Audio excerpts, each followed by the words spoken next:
Stand and sing, O Zambia, proud and free, land of wake and joy in unity. Victors in the struggle for their rights, we've won freedom's fight. All one, strong and free.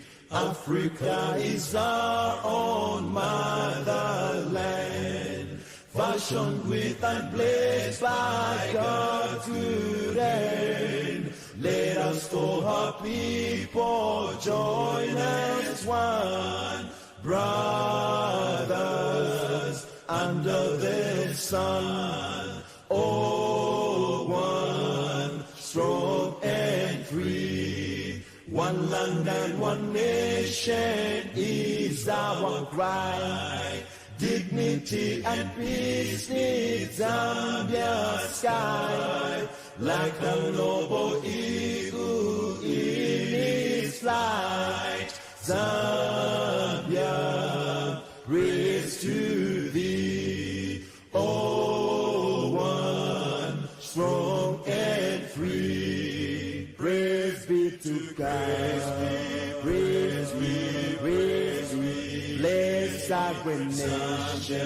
Zambia, Zambia. Free men we stand under the flag of our land. Zambia, praise to thee, oh, one, strong and free.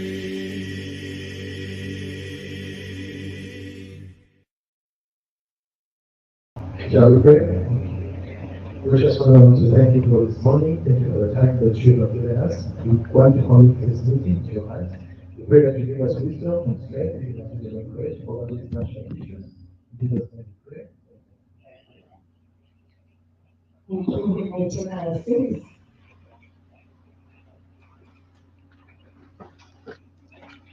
At this point in time, I would like to call the chapter president of Transparency International Zambia to deliver her welcoming and opening remarks. Mrs. Priscilla.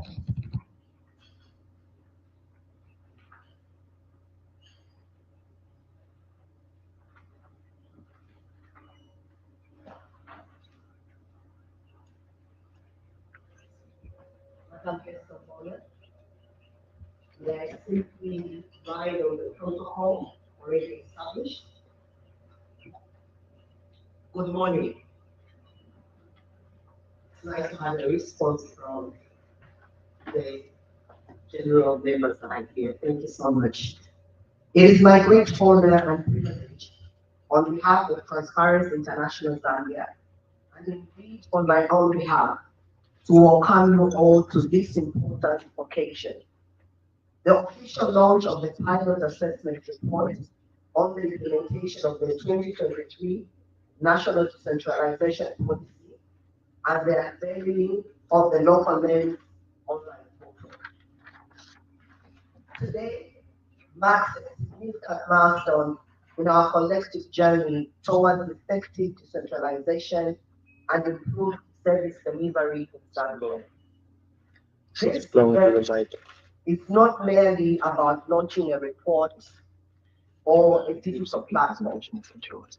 It is about reaffirming our shared commitment to transparency, accountability, and citizen empowerment at the local level in a bid to enhance the decentralization agenda in our country.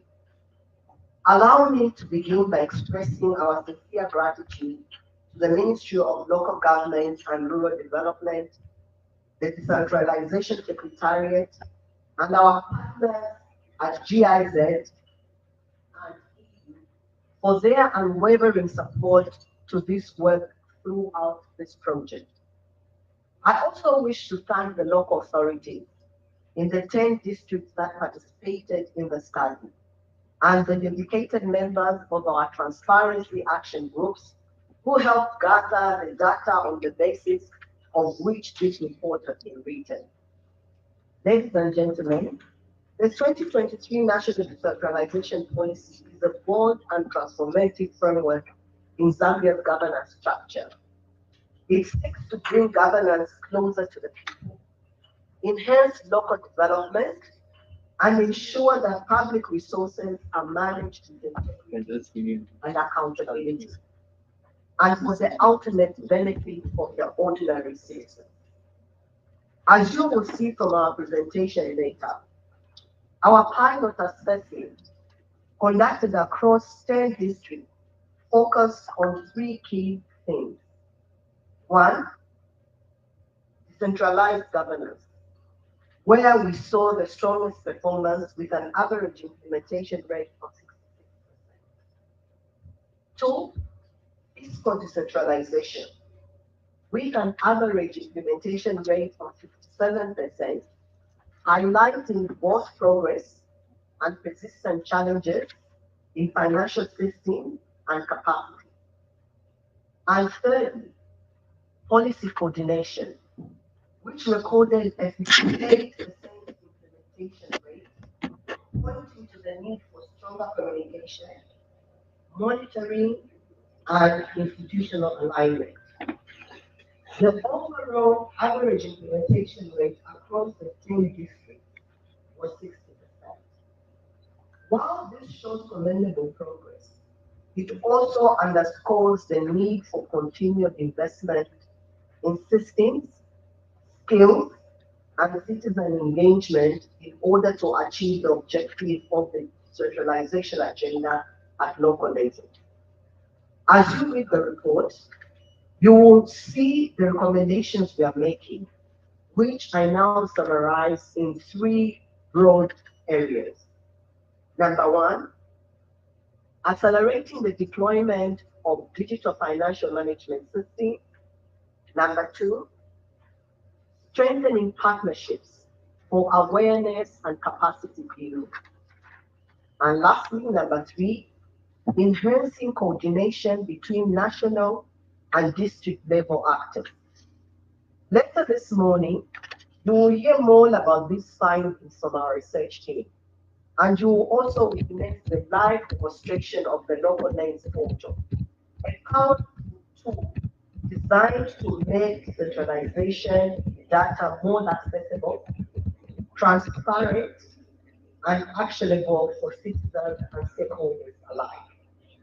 As we begin today's program, I invite you all to engage actively, share your insights, and reflect on how we can collectively advance the goals of decentralization in Zambia. Let us work together to make decentralization real, responsive, and results driven. Once again, I welcome you all, and thank you for being part of this important moment. I thank you. Thank you so much, Dr. President, for those who are coming in and opening remarks. At this point, without wasting more time, we shall now hear on the full report of the assessment that was done by Transparency International Zambia. I will now call upon Mr. Branch Zonde, our advocacy policy and research manager, to come and take us through this, the findings of the report.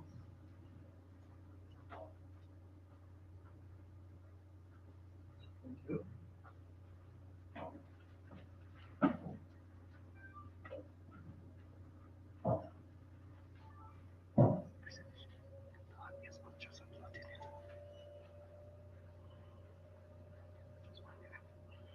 Okay, just waiting for the presentation to come on the screen.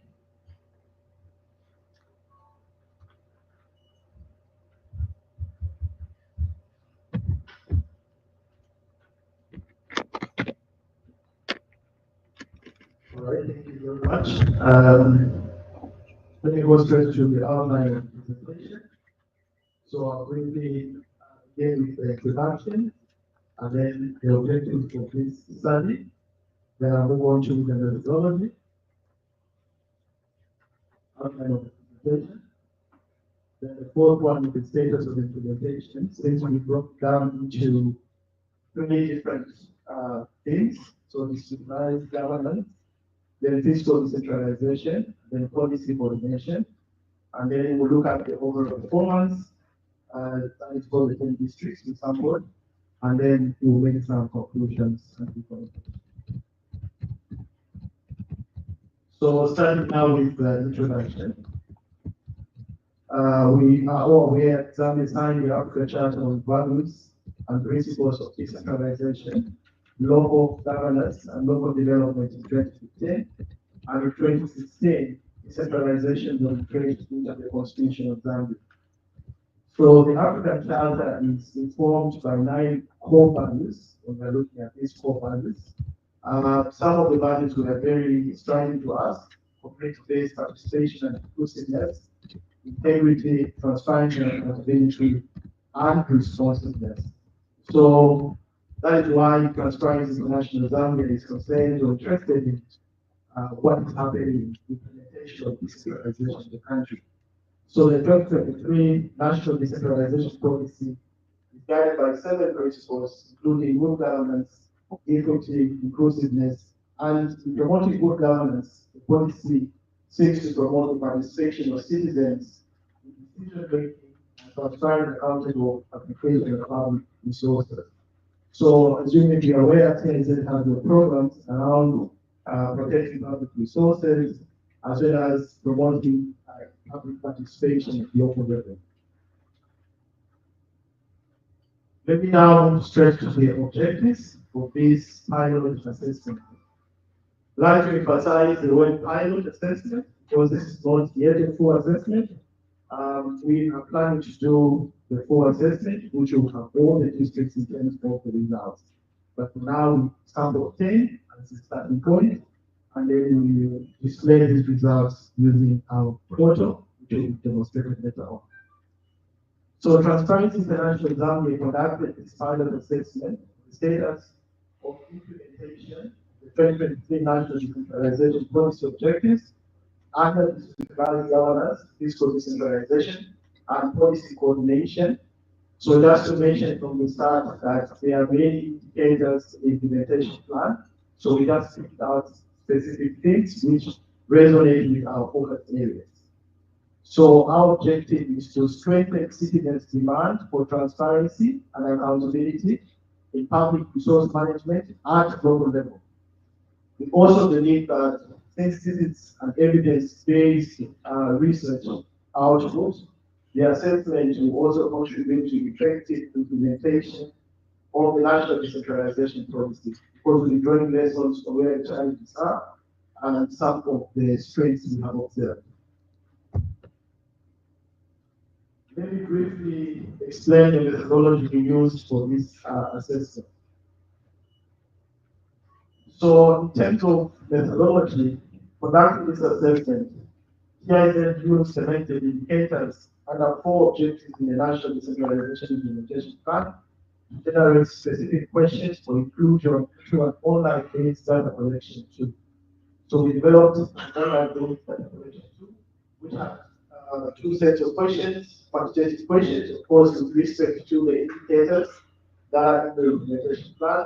But we also have qualitative questions asking about key challenges, key prospects, who supported you to implement those activities with respect to the indicators. So it was holistic, both quantitative and qualitative as a tool. And then this was administered at district level, the selected districts, which I'm going to highlight, by our transparency action groups, which are our local level implementing structures.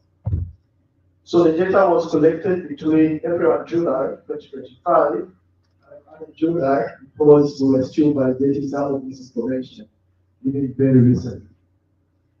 And targeting 10 districts in Zambia, namely Chipata, Choma, Kasama, Patete, Livingstone, Manza, Mongo, Ndola, Petarife, and Soweto. So, briefly about the actual process for presenting results, as I was in the finding section. So, in conducting the performance analysis, The progress for the selected indicators presented was presented using percentages. So we decided to use percentages because we don't want to say target, against target, and then everything to the big picture. To take a bit more time to present. So we transformed it into percentages for easy presentation. And further in terms of presentation of finding, TISM ranked the performance of districts to identify the top performers and bottom performers. So there's a methodology that we have now more or less like perfected because it's the same methodology we use for the CPI, Corruption Perception Index, where we rank top performers and bottom performers. We use this same methodology for the recently launched CPF analysis report on the Auditor General analysis of the CPF, where we run to see constituencies which are doing well, as well as those with problems. So using a similar approach, we're going to be able to show you out of the 10 selected districts which one are the top performers with respect to all the things, all the three things that we're looking at, as well as those that are struggling with respect to the things. In terms of the overall performance under achieving, this was generated as a weighted average of the performance across the 10 districts. So to validate the information, which we got at district level, first of all, we held the validation meeting with officials from the 10 districts, which was virtual, where they all came online, and we put forth the information we collected, and they provided feedback. And then after that, we held the national level validation meeting with officials from the Ministry of Local Government, Rural Development, the Decentralisation, Secretariat, Ministry of Justice, and Ministry of Finance and National Planning to again get more context with respect to national level implementation. Now let's start off with the first thing, which is decentralized governance. In terms of performance with respect to this theme, maybe I should start from the bottom, where we have 100%. This is structure based, of course, just establishment and orientation of constituency development fund committees. These are in all the districts in Southwood, and they are in all the districts across the country. So all the 10 districts established CPM committees, and that these committees have been oriented. Moving on to the next one, which is the what's covered in capacity development. So here we have 94% in terms of capacity development. There's a lot that has been going on in terms of enhancing the capacity. But let me turn to looking at what government has done in terms of the one development committees and capacity. So we established that government has taken action to realign existing sub-national structures on one development committees, and they have become a primary entry point for public participation at local level. So all the community level structures of committees should participate now essentially through the one development committee. So all the 10 districts with respect to capacity and the two capacity development activities, while the implementation of community sensitization and knowledge awareness surveys were at 59% and 27% respectively. And one other thing that is going to be of note as we go through the presentation is the overall support from cooperating partners. So with the support of cooperating partners, the government held trainings for public relations officers, for example, and supported local authorities to conduct institutional assessments, open social media accounts and websites, and that is to make information sharing in line with the recently developed CPF communication strategy. So there has been a lot of support of cooperative partners with respect to implementing activities in line with these indicators. So what covered in terms of capacity development, 94%, district covered for capacity development, 90%, then community sensitization programs conducted 9%, knowledge awareness surveys conducted 7%, existing sub-national structures realigned 20%. I'll come to the realignment and why it's due at 20%. So the challenge, let me start with the ones which are the top, which are very low. Knowledge and awareness established on that. Here the problem mostly is about understanding the methodology to use for this knowledge and awareness tablets. Essentially, they are meant to collect information to know how much, because we are doing capacity building, how much people are able to, how much information you know, and the feedback mechanism. But most of the districts that we sampled were not very clear in terms of methodology to use, whether just for eating and get feedback, or to actually develop a tool and that makes that issue. So it wasn't very clear, so this was quite low. Then the existing subnational structure is being realigned. The challenge with this one is that government is still working on what we call alignment manual, which is meant to guide this process. The venue is still under development, and so in terms of providing clarity for the realignment, most of the districts, this hasn't been done yet. So let me move on to the performance by district.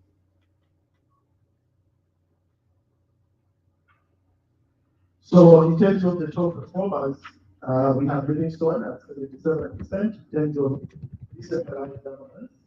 We have Katete at 74%, Rwezi at 74% as well.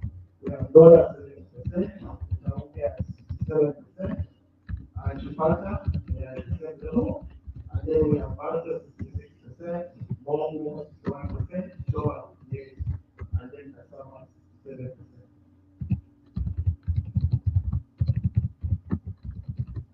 So just some reflection in terms of the key findings, performance by districts. The best performer, of course, was Livingstone with 77% status of implementation, followed by Attention with 74%, while Kasama was the least performer, having achieved only 47% of the target in 2024. So there's the title of Kasama. Kasama is 47% out of the target in 2024.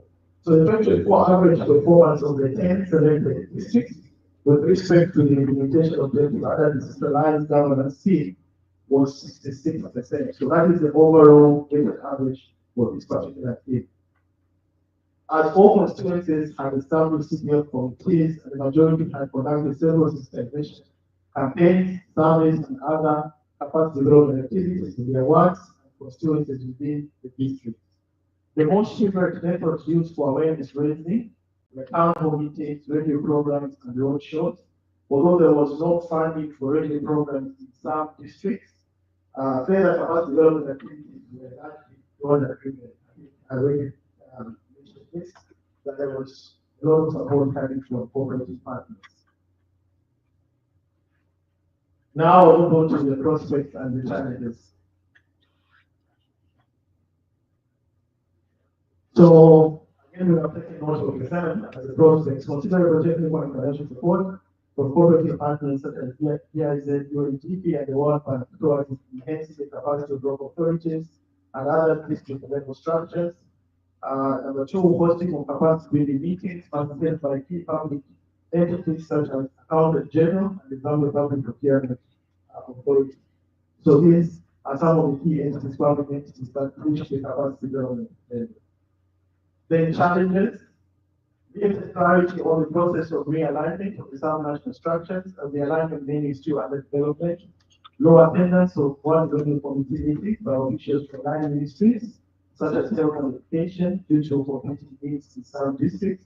Just making note that some of the people that are recruited to participate or attend in one local committees are essentially very, very busy people, right? Like nurses, doctors, from the health and teachers from education, and so they have other things to attend to, so it becomes very difficult for them to attend. And then number three, lack of clarity on the process and methodology for conducting knowledge and awareness surveys. This is something I already mentioned. The last low knowledge levels among the public, despite the holding of town hall meetings and various programs in some districts. Moving on to the second theme, which is fiscal decentralization. Okay, so again, I'll start at the bottom, where we have 100%. Conducting of financial accounting systems audits, 100%. expected, right? Previously, the local authorities were contracting their own auditors to do the audits, but I think there has been a policy shift. Now we have the Auditor General um, and the internal audits, the controller of internal audits, who are supporting the audit process. And so this was actually done in all the 10 districts that we sampled. So we have 100% there. There's something also in terms of strength that we observe because of that. So this has enhanced accountability, and now local authorities are now appearing before the Parental Accounts Committee to explain the audit issues because the audits are now conducted by the auditor. So it's 100% for that. The second one is appointment of countries, council secretaries as controlling officers. This is 100% as well. We will be told that in the different validation meetings that this is by virtue of their position being those officers, so they were appointed as countries as controlling officers. However, I'll just note that in some districts there was a bit of misunderstanding as to what it entails to be appointed as a controlling officer. Yeah, because some of them were actually waiting for another letter to say that you are now appointed as controlling officer. But it is by virtue of them being in that position. Conducting of capacity building in revenue mobilization. So we know that the local authorities, for example, the districts are supposed to mobilize their own revenue, own source revenue. So there's need for capacity building with respect to that revenue mobilization. This was 60% in terms of progress. So across the 10 districts we sampled, this was following training supported by, again, cooperative partners in specific districts like Solwezi, Petau, and development of revenue collection digitalized systems. So this refers to, for example, local authorities, of course, developing their own system that they will use to collect revenue. And this is a digital system. For example, that you have on your phone, and then you can pay your land rates or any other levy that is due, and then the local authority collects that. So this was at 60% development of revenue collection digitalized systems. That is among the 10 districts that we sampled. So 60% of the selected local authorities have developed customized digitalized systems for revenue mobilization, again, with the support of cooperative partners. Then we move on to the next one, which is training of staff in financial management and accounting. This one is at 40%.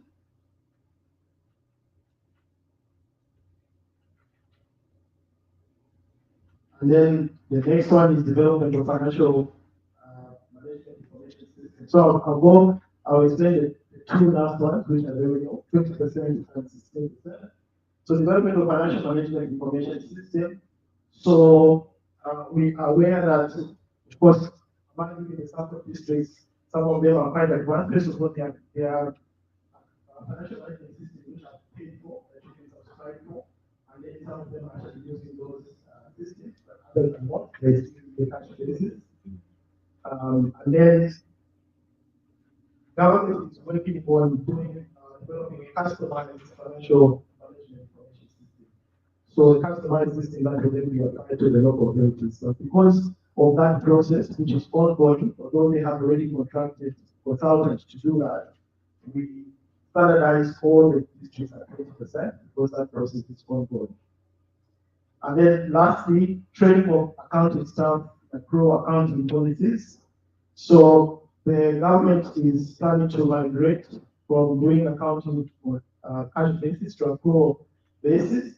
And so this migration has however been postponed. And so the training is pending in most of these districts that we sampled. The training hasn't happened because the fact that this has been postponed in terms of the migration.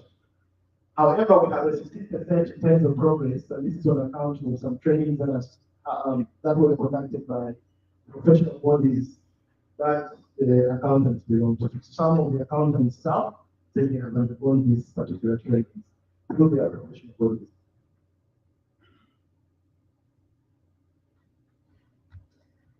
Now, let me move on to the performance by districts in terms of the top and bottom performance. So for fiscal decentralization, we have Livingstone, 9%, 80%, Choma, 6%, Banza, 74%, and Lola at 60%. Then at the bottom, we have Chipata, 48%, Kasama, 6%, Orezi, 31%, Ketauke, and Bengo as well, 31%. There are two asterisk stars for Kasama and Mongu because these ones are as well among the bottom performance for the first field, which is high governance. So we are marking as a star because they are bottom performance on both fields.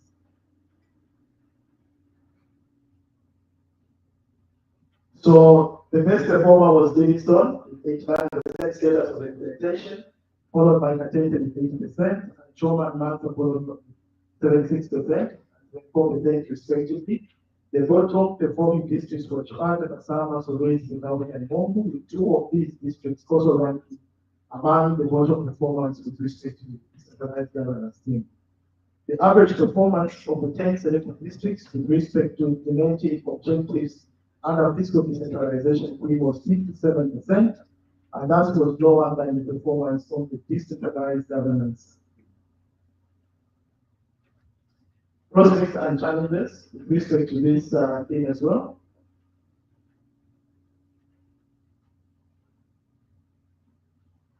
So the first one is the standardization of financial and system audits conducted by the Office of the Auditor General and the Controller of Internal Audits, and the appearing of officials from local authorities in FOCA. We think that is a very good strength, and that should continue, of course.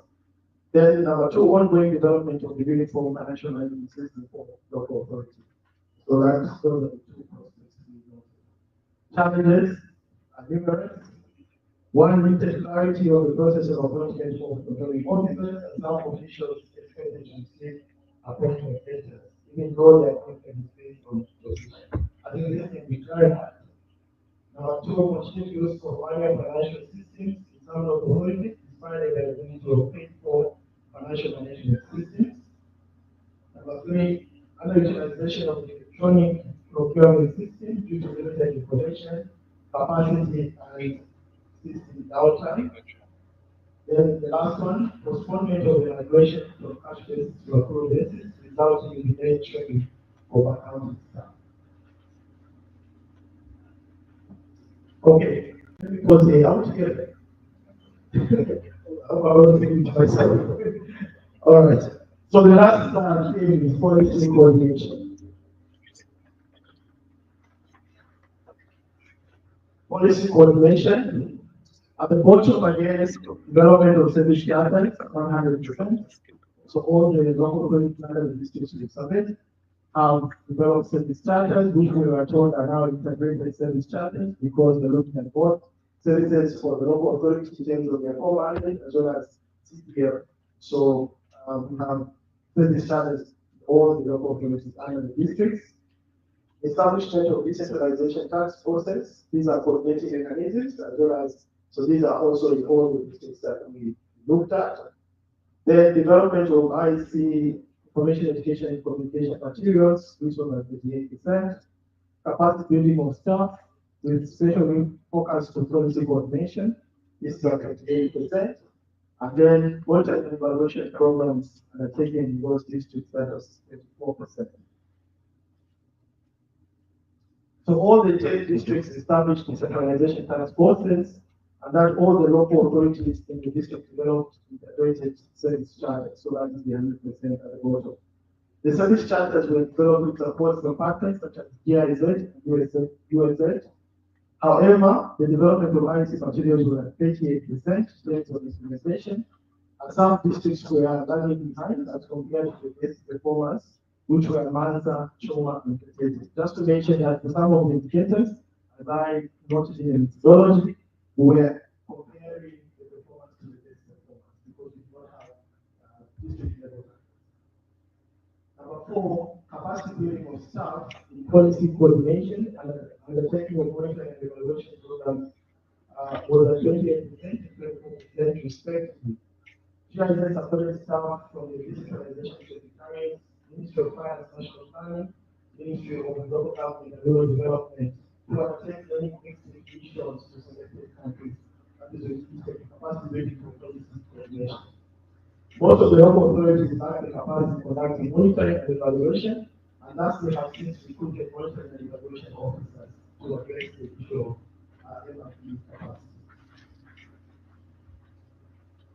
In terms of performance, with respect to policy coordination by district, we have Lola 83%, Mansa 69%, Solwezi 67%, Mongo 60%, and then Katende closed the top performance at 9%. Choma 52%, Kasama 50%, Livingstone 48%, Petauke 48%, and Chivata closes at 44% in terms of policy coordination. We have two asterisk stars on Kasama because Kasama is ranking among the bottom performers for all the three teams. Okay? And then the Petauke and Chivata also are among the bottom performers for policy coordination and fiscal decentralization.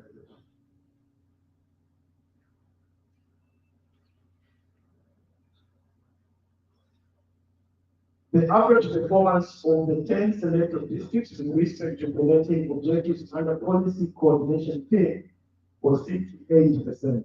And that's higher than the average performance under fiscal decentralization, but lower than the performance of decentralized governance. Prospects and challenges, which is the next. Cooperative partners have supported staff from line districts to undertake training missions to selected countries. So hopefully this will continue. And then they will also bring out this knowledge that to implement some studies, localized studies to check if that information is relevant to our context. Number two, all the local authorities have developed integrated service standards covering both service delivery and the constituency development part. So the development of service standards is critical. Of course, they need to follow up and see whether they're actually being used or they're in. But a lot of authorities have now websites, so we can check and see they are also published on their website. Challenge with us number one, limited capacity to undertake monitoring and evaluation in some districts. But this is being addressed as some of the auditors have since been hired to address this particular challenge. Now we look at the overall performance. First, just a comparative of the three things. These statistics you have already seen. I mentioned them as I presented. But just for summary, decentralized governance 66%. Fiscal decentralization 57%, policy coordination 58%. The 10 districts perform better with respect to implementing objectives under the decentralized governance as compared to fiscal decentralization and policy coordination. And just to also note that the weighted average, which is the overall performance, is 60%.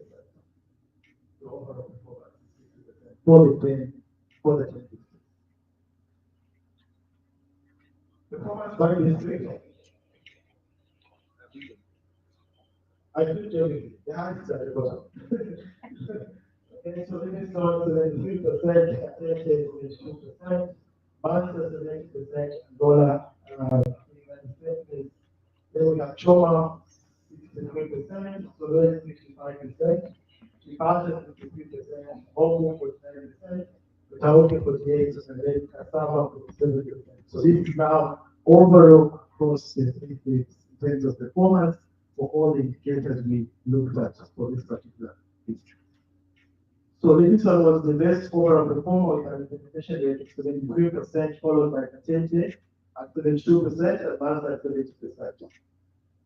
Petauke and Kasama were in this performance with implementation rates of 48 and 47%, respectively, while the overall performance of all the 10 districts was 60% in 2024.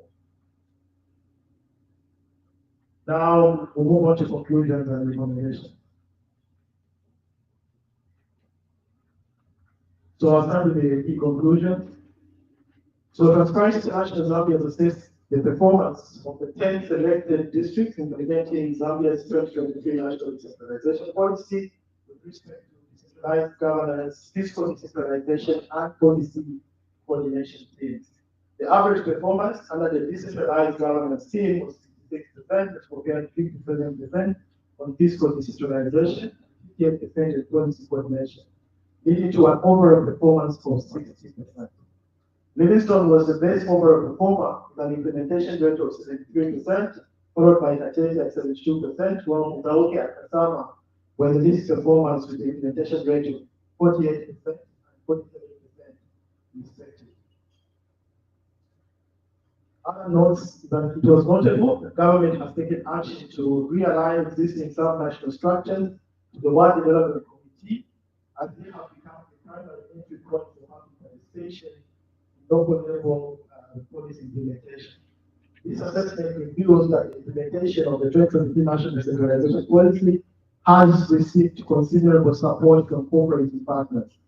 Key challenges to implementation include the low attendance of officials from ministries in the World Development Committee meetings, the postponement of the migration to accrual accounting, and the limited capacity of local authorities that are taking monitoring and evaluation programs, among others. Now the recommendations. So we have 5 recommendations. Number 1, local authorities should accelerate the development and deployment of financial management and revenue mobilization systems to enhance transparency, efficiency, and accountability in public financial management. So doing everything using the money process is not the best. We need to go to the system approach. That is with respect to financial management as well as collective revenue. Number 2, local authorities should leverage the support from cooperative partners and other stakeholders in implementing awareness raising, sensitization, and capacity building activities. So we noted that there is interest to support local authorities in this area, so they would then take advantage of that. Number 3, the decentralization secretariat should enhance communication and coordination on activities implemented at both national and district level to guide district stakeholders in their roles, responsibilities, and expected action. So on some of the indicators, we noted that the district level aspects were not very clear what is supposed to happen, and so there's need to enhance communication from the secretariat level. 4, the Ministry of Local Government and Rural Development should accelerate the development of the alignment manual in order to effectively guide the alignment of sub-national structures. There is need for guidance in terms of the alignment process of sub-national structures, and this particular document is important. 5, government, cooperative partners, and civil society organizations should enhance evidence-based planning about local authorities in order to improve policy implementation. There is something that we took note that is very important. Recently, we hosted a PLM meeting for local authorities, and there were discussions here. So in their discussions, we got very rich information because they provided us a qualitative part of the analysis we did for the CPS because it was mostly quantitative. So that meeting was very, very important in terms of us understanding what is happening on the ground. And we think this is an approach that is very important moving forward so that the local authorities that are run, for example, as top performers can explain why they are performing well on certain indicators and what they are doing, and others can learn from that. And for your information, that is why we have local authorities represented. Some of them from the 10 districts, so that they can provide more context to some of these results. So I hope my presentation was clear enough. Thank you very much.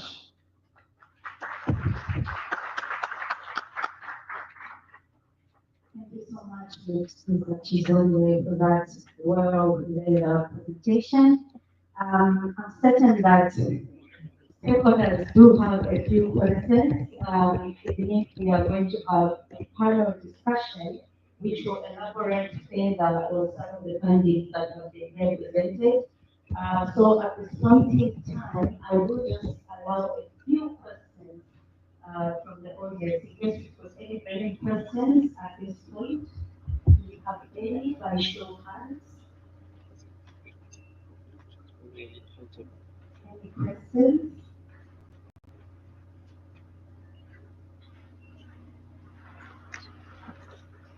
There's one.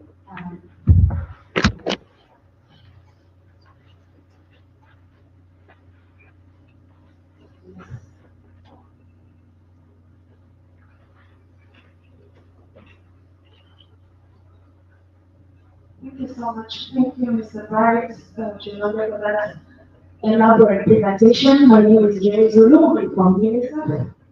Just maybe to get some context to what necessitated the peak of the district. I noticed that there are 10 districts in my very much mind that not be part of the study. I'll be thinking that they will take the 10 from the 10 provinces. Of course, there are different dynamics there, but I thought for Chitra, Central and Luzon are not part of the 10 districts that were picked. Maybe to get an understanding of why those districts were picked. Sorry, students. Thank you. And my second question, maybe would be on the indicators. We spoke of the governance, policy communication, and fiscal decentralization. Those particular indicators lead to the implementation framework for us to see how the policy has been doing this far. So maybe just to highlight those points.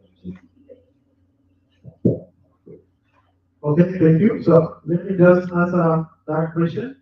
Open up the session for more questions after the speech from GSL. Then we launch the report, and then we get back to questions and the final discussion. So on your questions, the districts were selected because of the focus area of the project, the 10 districts, because that is where the project is being implemented. However, this is a final assessment. So we have already discussed with Decentralization Secretary, as well as the Ministry of Local Government Rural Development, that we will do a nationwide assessment. So for us to do the nationwide assessment, of course, we still have the venture tool, and the opportunity to be shared with all the district actors. So we're going to cover all the districts, but that will be after the expiry of the. Okay. Second question. Yeah, okay. The indicators are actually drawn directly from the implementation plan. The way the indicators are written in the report are exactly the same as when you go to the implementation plan. So we'll be able to even know which indicators you pick. So you can follow. Just to mention that they will do, I think they will be doing an internal evaluation on the policy itself, which is the government process, very soon. So this pilot assessment is the technical assessment so far done on these indicators. But they will do their own M&E, which will be coming on soon, and we'll do our nationwide assessment as well.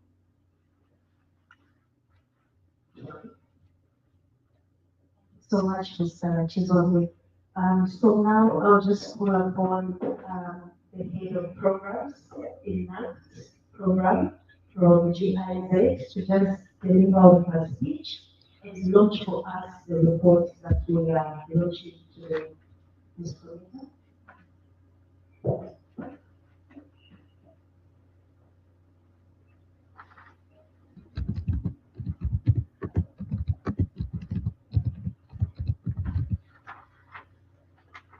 Ladies and gentlemen, allow me to write on the protocols already established and to wish you all a very good morning. It gives me great pleasure to speak today on behalf of the GIZ Connect project at this launch of the decentralization portal for local banks and the pilot assessment of selected districts on the implementation of the 2023 National Decentralization Policy, led by Transparency International Zambia. As we know, decentralization has not been recognized, dating as far back as the 1980s. However, it is only in recent years that we have seen this priority really transition into concrete political and institutional commitment. To recap the journey, in 2015, Zambia ratified the African Charter on the values and principles of decentralization local governance, and local development. In 2016, decentralization was formally entrenched in the country's supreme law through the Constitutional Amendment Act.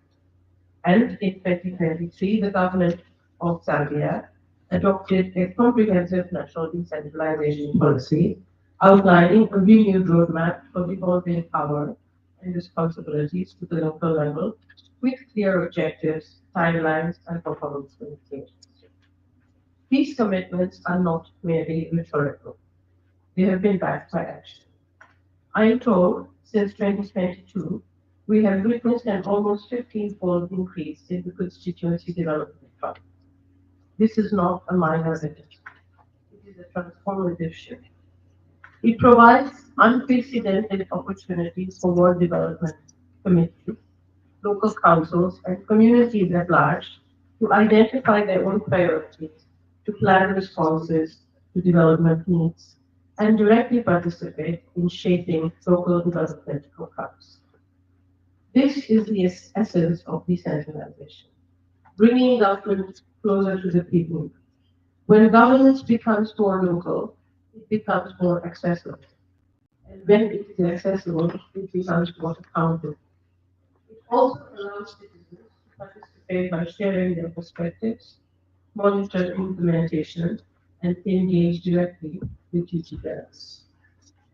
Decentralization has long been one of the main focus areas of GIZ's broader work in Zambia, particularly through the Decentralization for Development program. The ENAC project, which focuses on access to justice and transparency and accountability, commissioned by the German government and the European Union, is therefore proud to have supported this initiative of Transparency International Zambia. We see decentralization. We see the decentralization portal and the accompanying study as vital tools to make participation more visible, more strategic, and more impactful. Ladies and gentlemen, the 2023 National Decentralization Policy offers a strong foundation to deepen public participation and bring development decisions closer to communities. The government has taken the right first steps. What is now essential is to translate this framework into tangible outcomes. This means regular monitoring, open dialogue, and adapting where challenges arise. As enacted in GIZ, we welcome the findings of the TIZ study, and we are encouraged by the practical functionality of the portal being launched today. This is not just a data tool, it is an empowerment tool. And we look forward to seeing how Zambians across all sectors, civil society, media, academia, and government can use the insights from the assessment to enhance transparency and responsiveness in local governance. In closing, let me express GIZ's appreciation for the collaboration with Transparency International Zambia and the broader reform community in Zambia. True decentralization is a long journey. It requires sustained commitment, openness to learning, and continued partnership across sectors. But if we remain focused on empowering citizens and strengthening institutions, the gains for Zambia's development will be profound. I thank you very much. Thank you so much, Mrs. Toyota. Thank you. I will call upon the TIZ Secretariat to just distribute the executive summary of the report that we just launched today. And I will invite the two tables to just come in front for a photo so that we can just officially launch the report.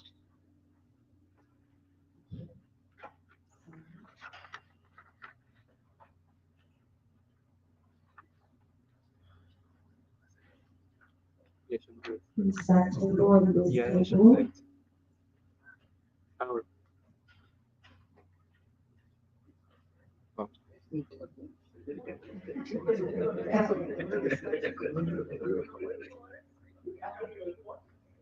Just see. Yes, so we touch the review.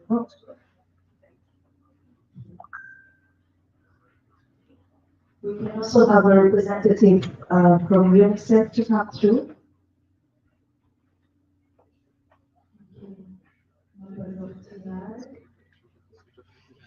So they don't use the matter, but I think it's still fine.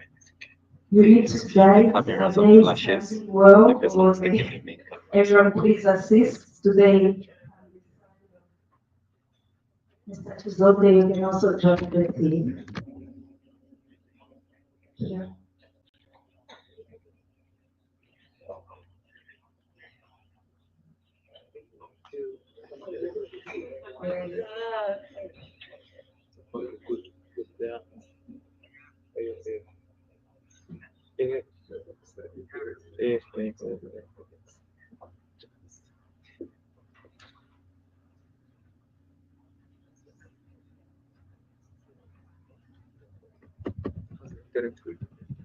It's slow, but at least I manageable. No, even Our our representatives own from island local was governments, if you have it's even just someone from the Airtel EU high. as well, please, you can join. Yes, I suspect so. Yes, it's good.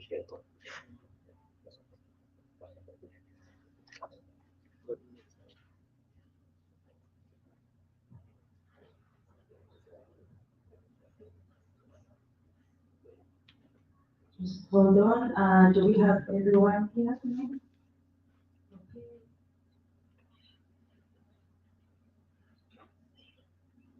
Thank you. I think we are set. We can have a photo shoot.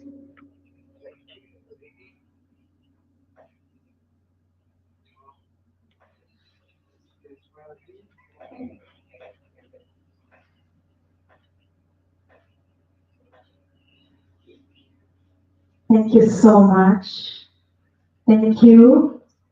So we have our report, the pilot report, pilot assessment report on the 2023 National Decentralization Policy Implementation launched. Thank you so much. We shall now have our tea break, which is just served behind. We will take 10 minutes. Then once we are back, we can now have a walkthrough to our local lens portal that is here being launched today alongside the report. So please, we can just proceed behind for a cup of coffee, juice, and tea. Thank you so much.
This is what you build for yourself. Sorry. The one that you build for yourself. All the desktop still I got so many laptops. I think I prefer to be mobile rather than I guess they are far more powerful. But I also prefer to be mobile.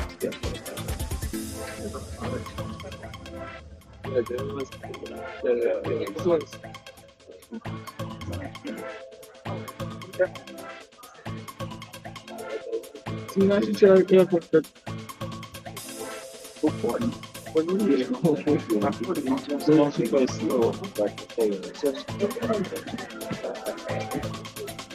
gentlemen. Things out there. We are going to share the internet. We have got the plus one. You cannot be playing around with internet and then plus one. Because the fact that I tell you. I pick up plus one. Yeah. This is what. For the job, they said, yes, but the characters wanting to communicate to do wrong things. I was working around the internet, but we are completely down. And no, at least we are manageable. And they put their presentation. When their presentations internet is not a problem because the presentation takes up the majority. Okay. I know we're going to the panel discussion. So this is the panel discussion. Oh, that's the panel.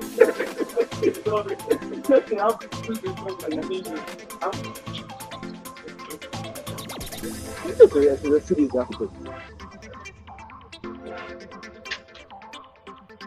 Hello, PC at Cotis.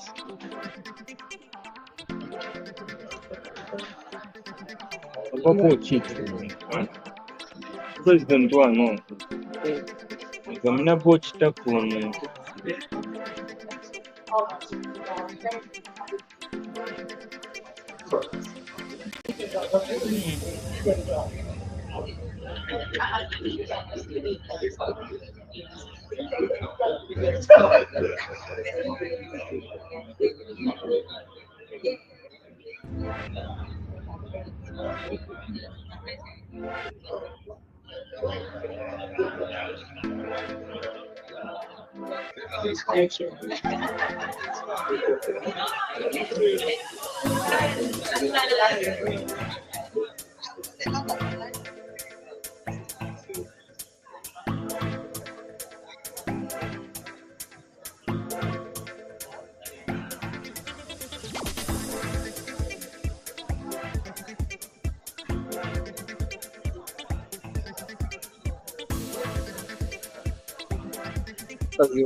Ziwana by for this video.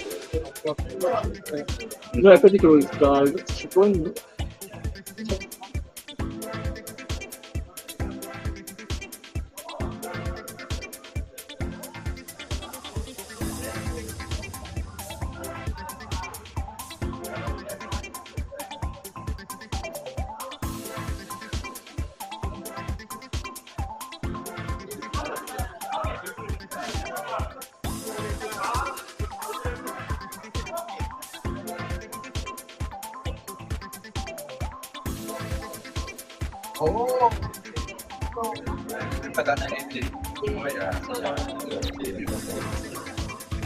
No, le faccio tipo su di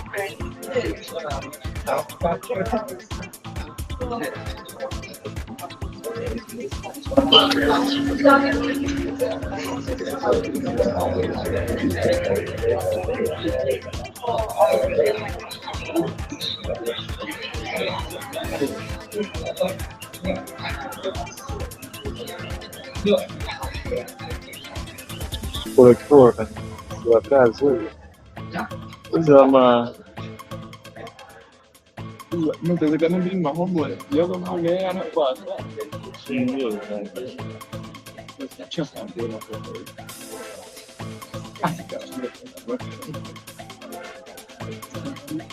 Você vai pegar essa aqui, tá feito.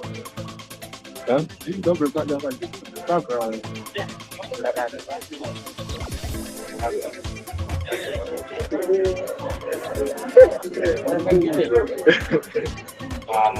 Eu fui no quarto. O detalhe é que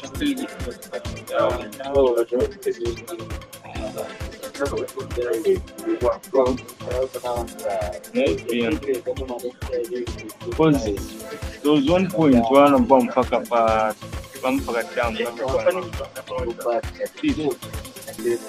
Oh, I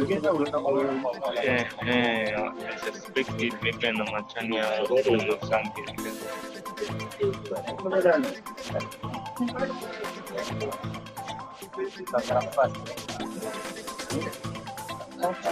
Yeah. Then I'm still doing some updates.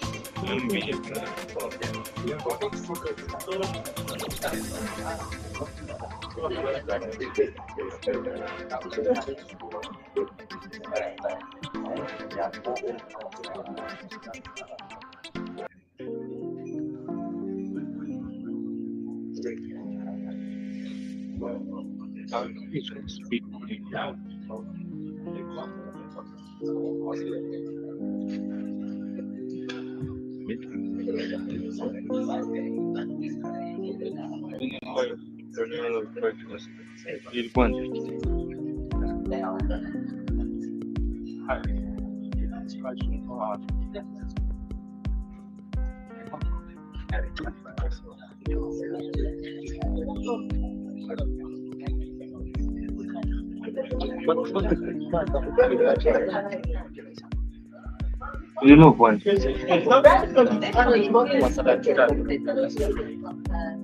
No, live in the room. Huh? They can't leave the room. They should have won that before. Huh? They should have won that before. Because yeah, almost even make it last time. That's a fact, they're not going out. We also have yeah.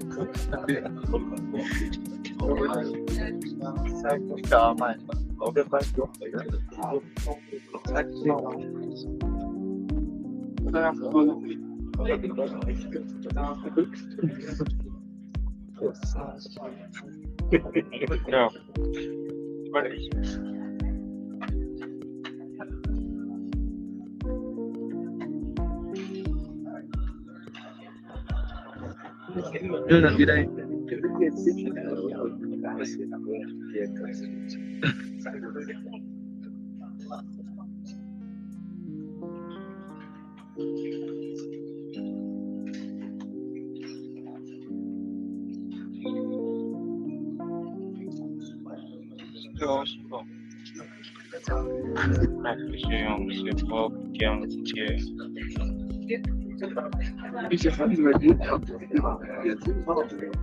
It's off. So Nintendo. Sure, so once it's on, there are two things that are clear.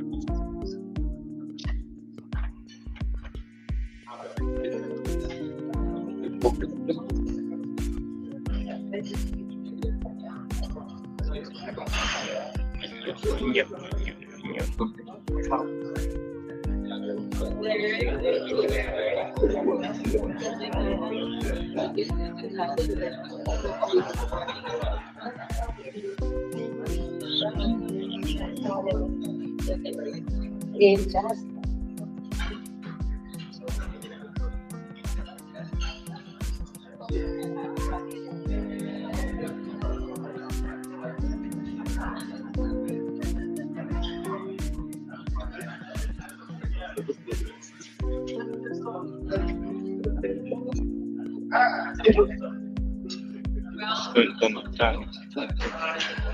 So Grafland, that's the London, that's a pit and everything.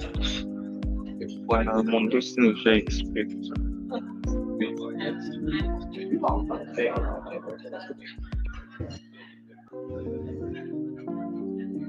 But I install game in that.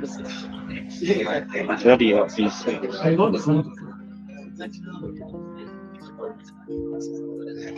So you can take.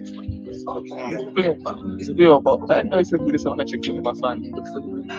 Oh, and then you feel bad about this, but I think I was writing too many stuff at one time.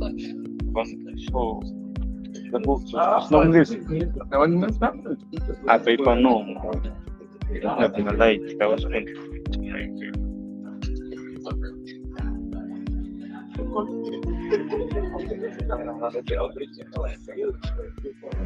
No, I think I just might need to.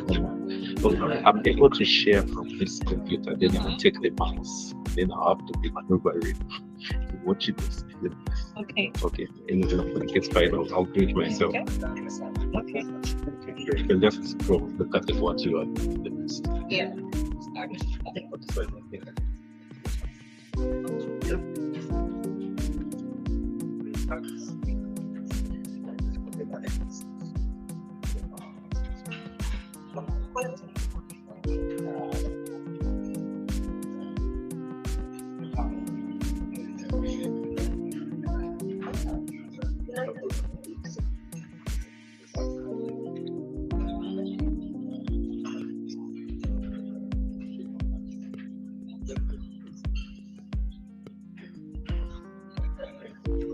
It's info.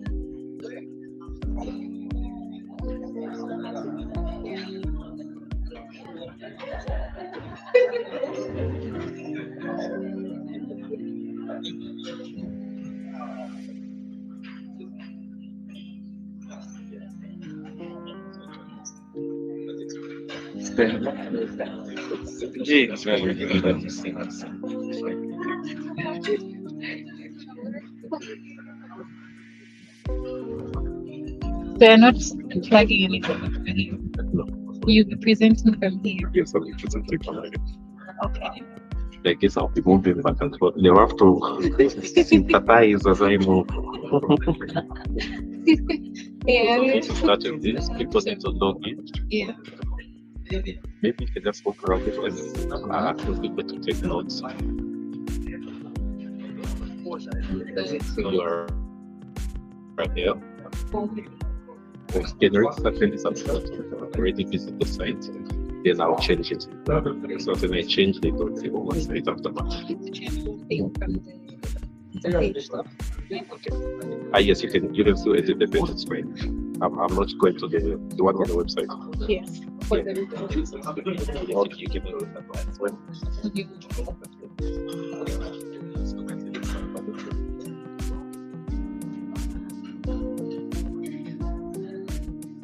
Put something to follow you. One.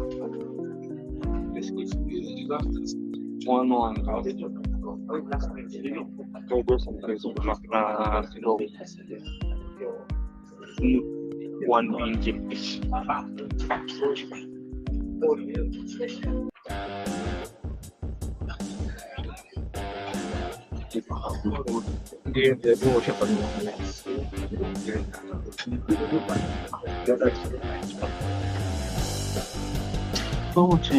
Buenos on table.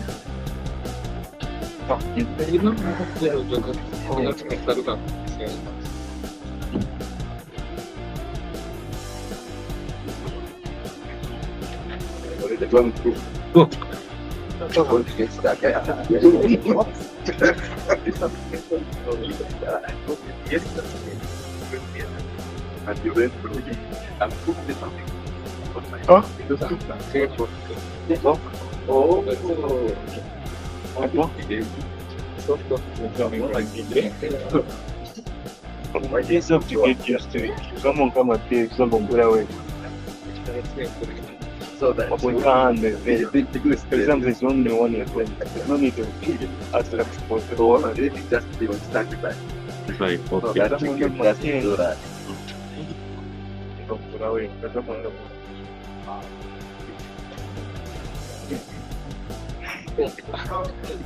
Hope the guy.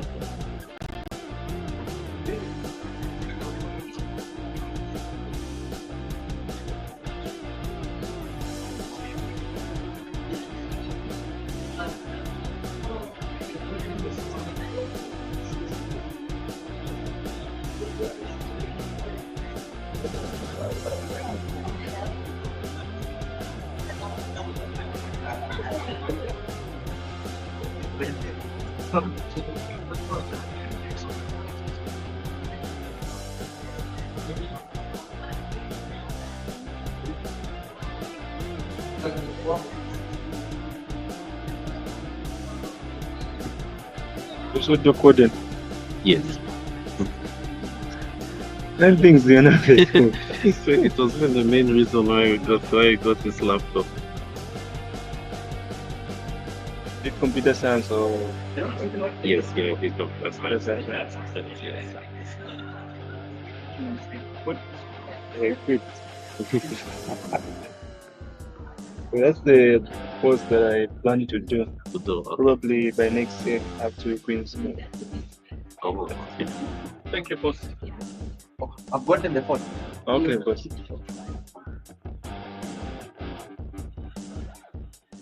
Oh, you want to start next year? I was accepted at CBS. Oh, okay. Should do it. Programming is very interesting. Very interesting. Yeah. Hope so. Yes, just take programming instead of networking and all this. Programming? Yes. But I guess CPU, because I think CPU specializes in the networking, they'll be hardware.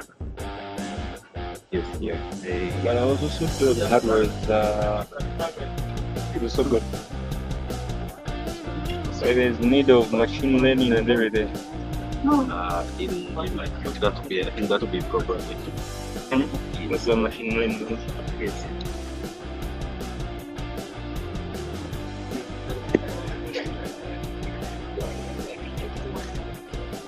Systems.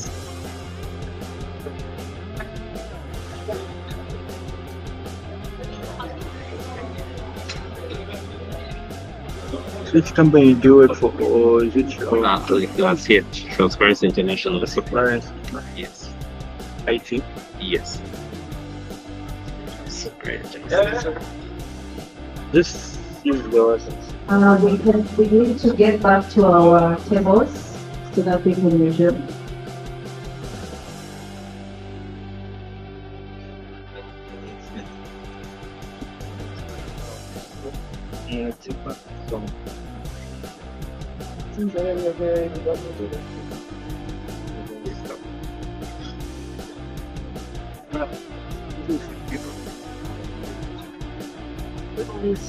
So you tell them to scan whatever, however way you can just get it. Okay, all right.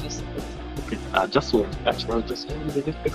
That's about the temperature becomes smaller. It becomes slow.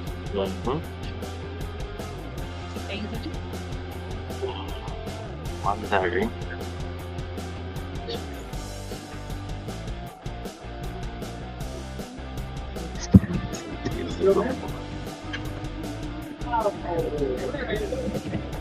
Because the first game is so So that's it.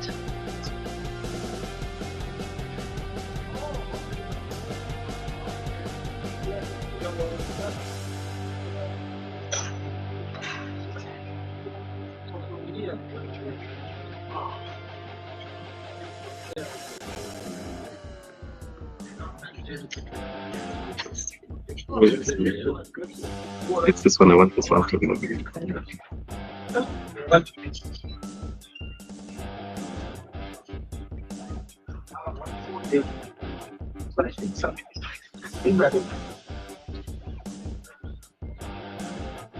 Because we are so extra.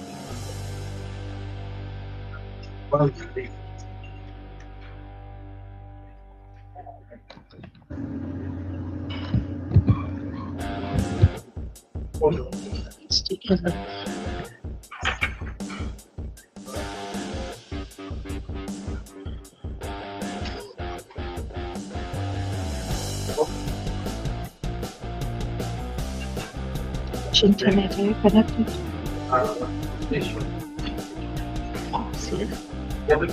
Internet, are you connected? The hotel. We'll try out.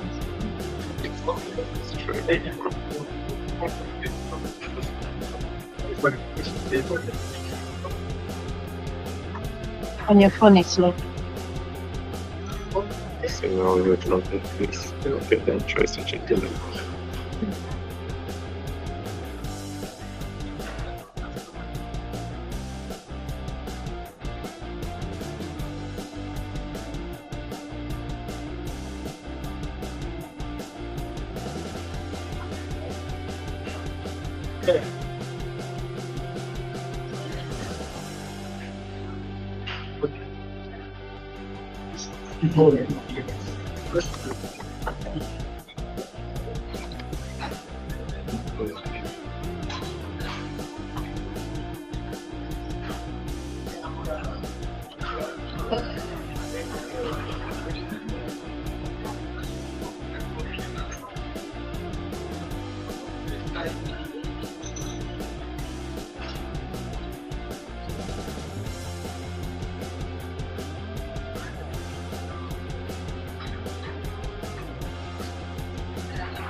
Someone we can take a few questions to be used.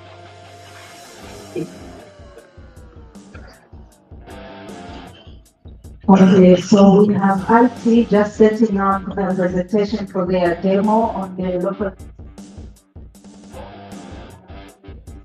We have questions from the first presentation. This is the time to just raise those questions so that we can take note of them. Did we have any other questions that were pending before the speech from the GIZ?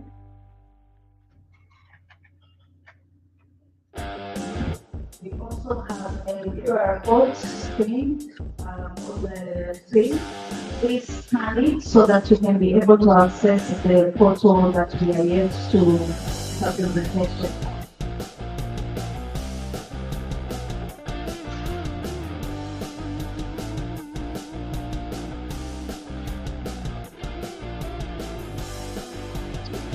Computer, but I don't know why my computer is So slow. use what?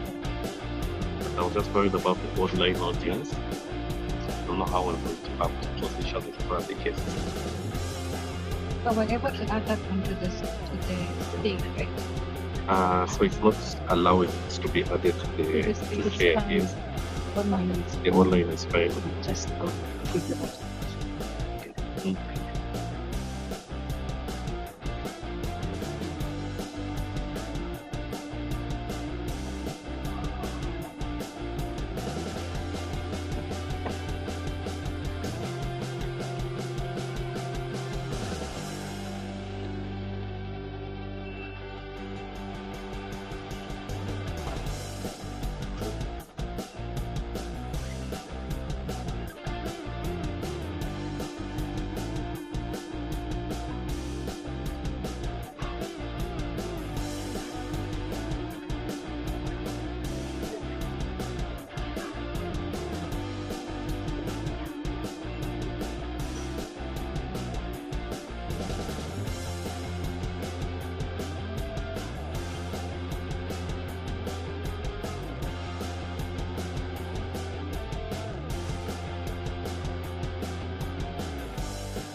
Okay, so we have Mr. Hamulilo here, just to present for us the online portal. Thank you.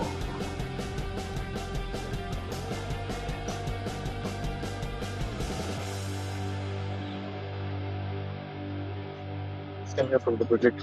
Yes, identical. Some status of project. That's right.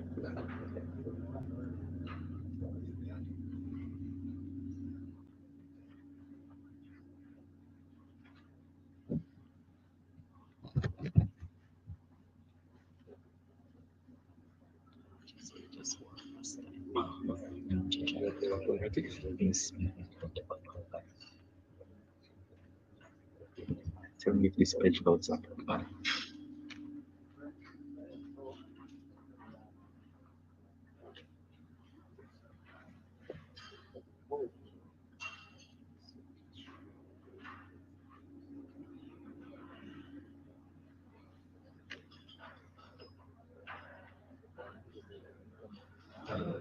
I good morning.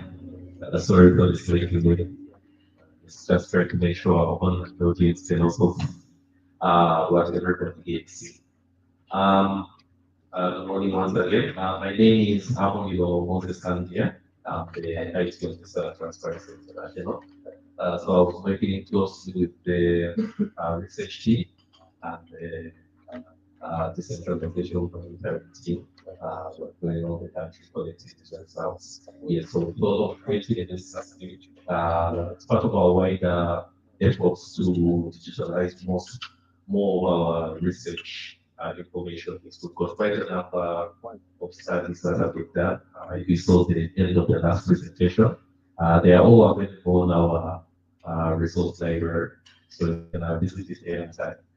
We've created a new application where we hope to flow that downloads information, and the best application which we've added to this is the local data system as well. So this system has been designed to help monitor our records at district level across the country. So keep monitoring this application over the next few months and hopefully years to come. We'll continue adding more and more information to it. So there was a website that was displayed area. So you can visit it on any platform, your mobile phone or computer. It's app.tia.org.za. So once you visit that site, you will then have access to our TIA application. So the application has a number of features. So it has a link to our website, the link to our resource library also, and another portal which we also have for environmental corruption within the flag. But today we focus on local lens. So once you click on local lens, you will then be directed to the local lens platform.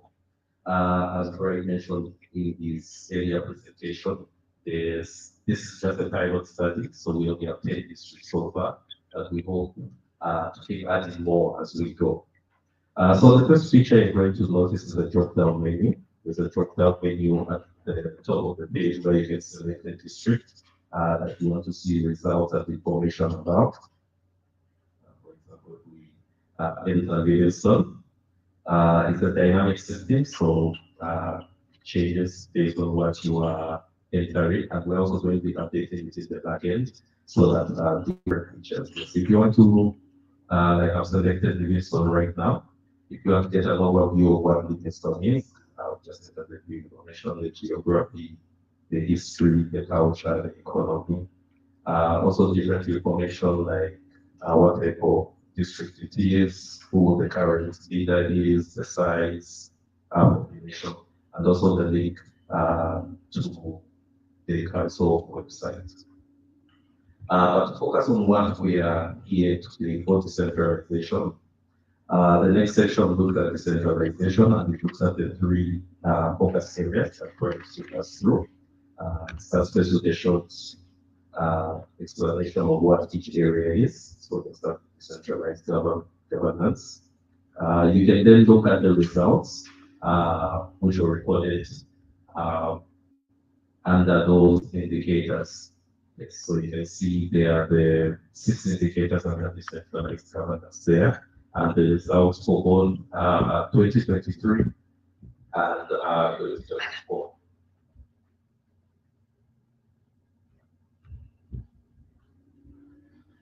So from decentralized governance, the fiscal decentralization, the next one, similar to the one before, you also be able to see its results and also policy coordination.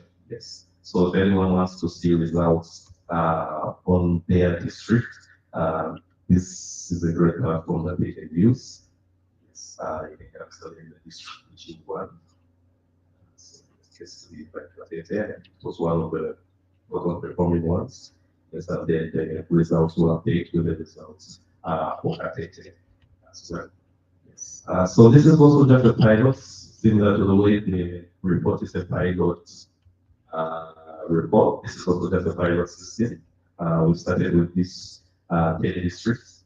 Over the next few months, we'll slowly add more and hopefully also more features as well.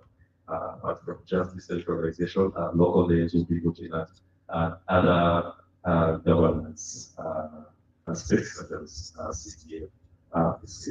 Yes. So we hope that this will be a platform where people will be able to go get information or all the information they need about their what they go to this.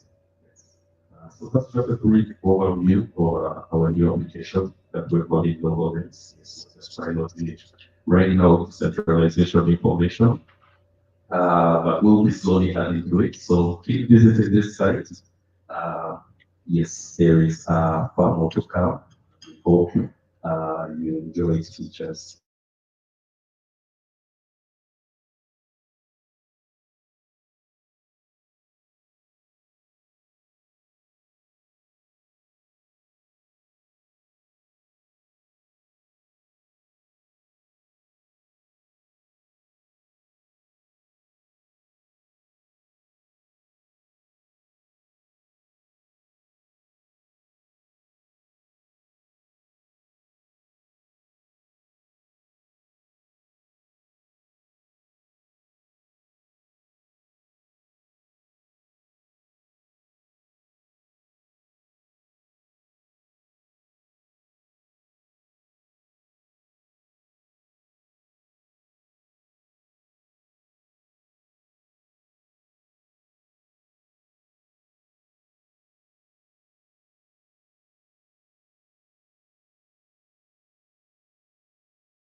for the USSD.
the board of performers. Yeah, so as I mentioned during the presentation, for this we have introducing a method which is for the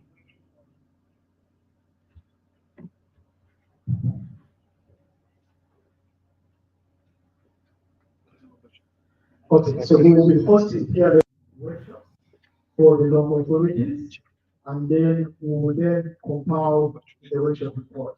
So right now we're working on the CDF one, which we have as a workshop for the local authorities to discuss, and usually for such a workshop, the guest performers will present what they are doing in their local authority, that is taking to those results we are seeing, and then the others will provide information as well and context. And so we will be working on this report for the CDF list as well, and then publishing this report. So most of our workshops have been internal for our internal learning. We have not been publishing this on our website, but for the peer learning workshops, we want to publish because they are important lessons to take before this implementation. You should come from there. And then the second approach we have is to let the stakeholders speak for themselves. So that's why we're moving to the panel discussion. We have three local authorities who are going to be presented. So I think this is not so answer the question in terms of why they're doing well in terms of in their local companies. So that's the approach we are using in terms of getting lessons. Thank you so much, Mr. Chisonde. So now I will invite you to just lead us into the panel discussion so that people will be encouraged to respond.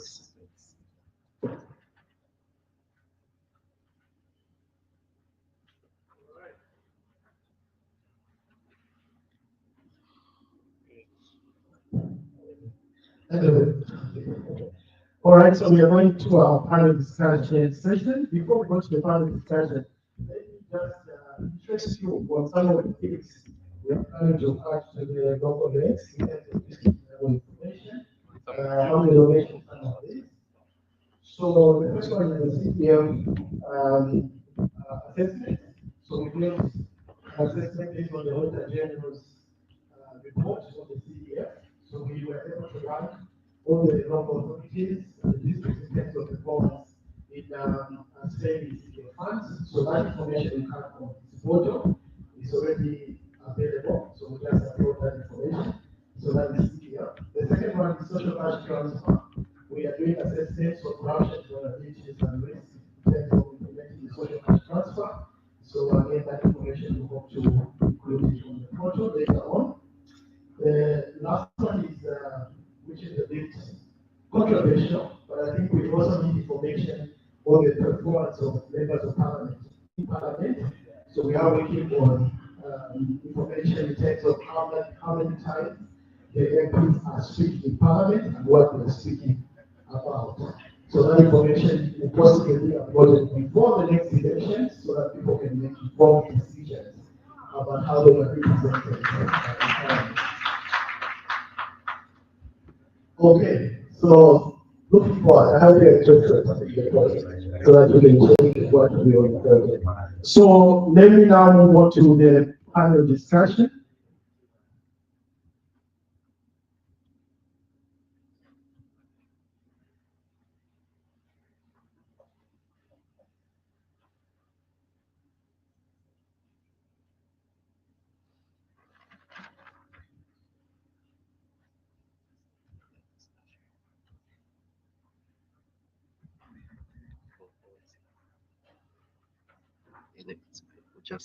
All right, so apologies for that. Let me call upon my panelists to take the seats in front.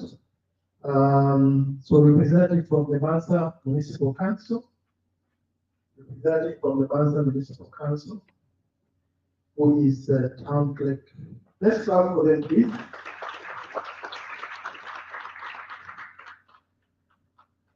We also have the mic for the podium.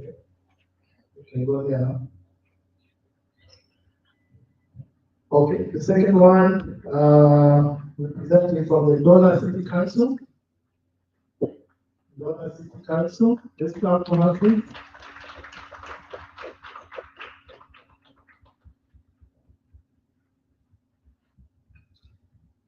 Then the third one, representative from the Livingston City Council.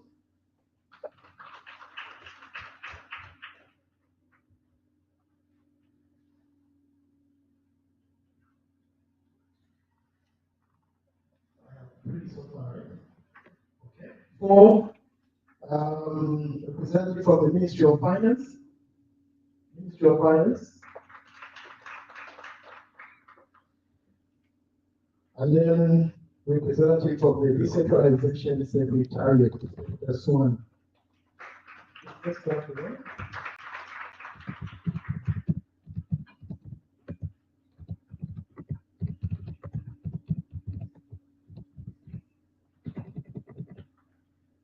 This is a discussion procedure.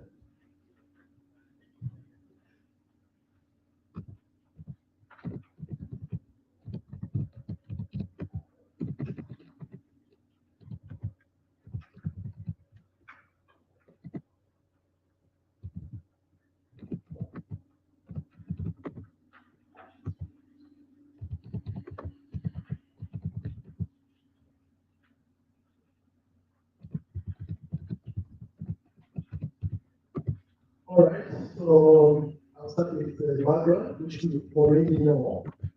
So, as noted in the presentation, Transparency International Zambia conducted a pilot assessment on the status of the implementation of the 2023 National Decentralization Policy to contribute to effective policy implementation and strengthen citizens' demand for transparency and accountability in public resource management at local level. The assessment focuses on indicators contextualized to 10 selected districts in Zambia. There is therefore need to discuss the progress made at national level with respect to key national level targets, as well as to get lessons from the different stakeholders. So this part of the discussion will focus on these aspects, which is national level targets, as well as feedback from the stakeholders. So I have my panelists. I will allow them to introduce themselves as they go around answering my first question.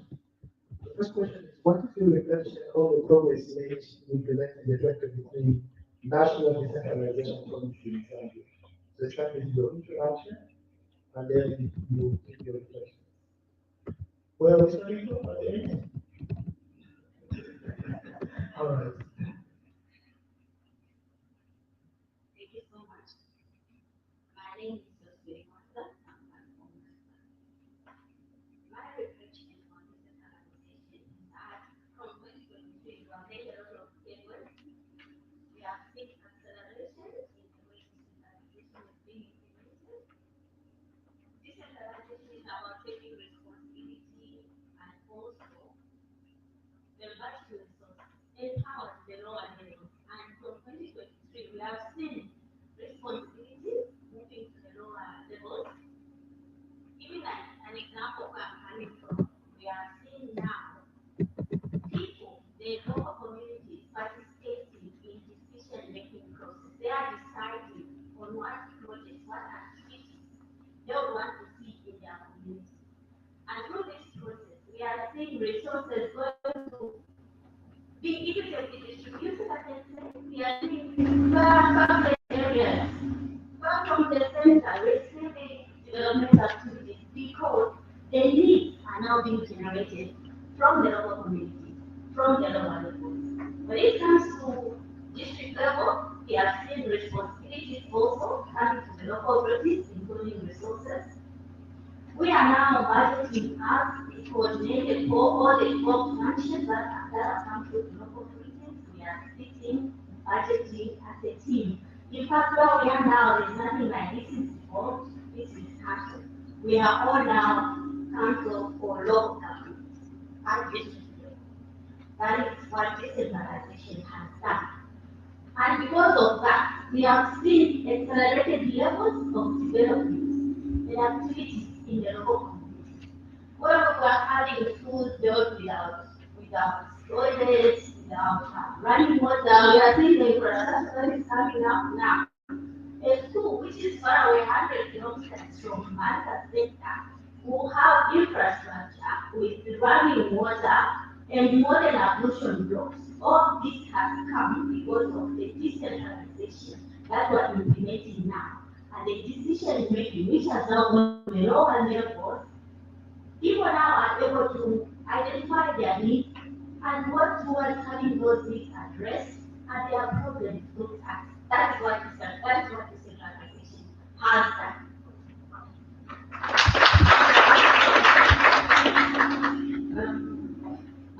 Gerald Lucen Kalala, the Director of City Planning from Doha City Council.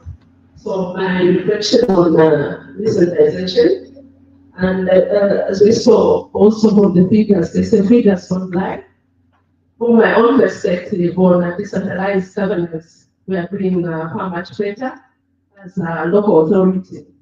And what has also prompted us to do far much better is because we ensure that also the government of the Republic of Zambia, through the Ministry of Local Government, has been at hand to guide local authorities on how to proceed in terms of implementation of participatory planning. So for me, my reflection is for decentralization to take place, one and we need information flow from central government to the local level. And to do that, we need the those are the platforms that we've been using to platforms like the establishment of wide local committees at the local level so that we're able to interact at that level. So with the coming of decentralization and with the guidance of the Ministry of Local Government, all the local councils were compelled to come up with the WDCs, what the structures that we're using to transport and also to receive feedback from the local level. So when it comes to decentralized governance, I can say majority or all the local authorities are doing far much better because we are able to implement projects through grassroots. That is the WDCs themselves identify now speaking to the local authority. Now, when it comes to administrative, as well as well as we speak about how far we performed in terms of decentralization, I feel so we can still do much better when it comes to administrative governance, the capacity. Because as far as long as, even as the local, the Ministry of Local Government and the central government are having these responsibilities for local authority, the other question that we need to ask ourselves is the capacity. Are we looking at that aspect? We have functions belonging to the local authority. Yeah, we have functions, and maybe I'll give an example of district archives, which has come from the Ministry of Home Affairs and Internal Security, which is a function that has gone to local authority. But the question is, do we have the capacity? So I still feel the central government on decentralization secretariat can still do far much better to empower the local authority to handle the remote functions. The other thing also, financial economy, we have resources. Possibility. I'm happy we have our boss here on this of finance. When we're doing budgeting for district archives, they gave us a very impressive they gave us about this 500, and they sorry, we got up on the back. The budget of 800 quarter to implement this function. Whereby even as you do your calculation as local authorities to say this is what I'm going to do, that this is not realistic, but how are we implementing that function? So for me, when it comes to administrative capacity, we can still do far much better, yeah, in terms of decentralization. And I always were dependent on like the government for once on this transformation now. We have done a lot in terms of participatory planning. We are there, but we still feel we can still support it in terms of technical capacity. Yeah. Moving on to the living stone, as well as the best practices. You were performing very well. Yes, indeed. It was much more efficient than especially planning single campus and direct capacity planning against the city council. Yes, from the report, I'm sure we appear to be the best performing municipality. And I only came to realize the night after I saw the report much in before that I was like, okay, fine, we done what we are supposed to do. Meaning there is still a very big room for improvement in our performance. That was not the case with them. I believe if more local authorities probably were put on board, meaning that we would not be number one.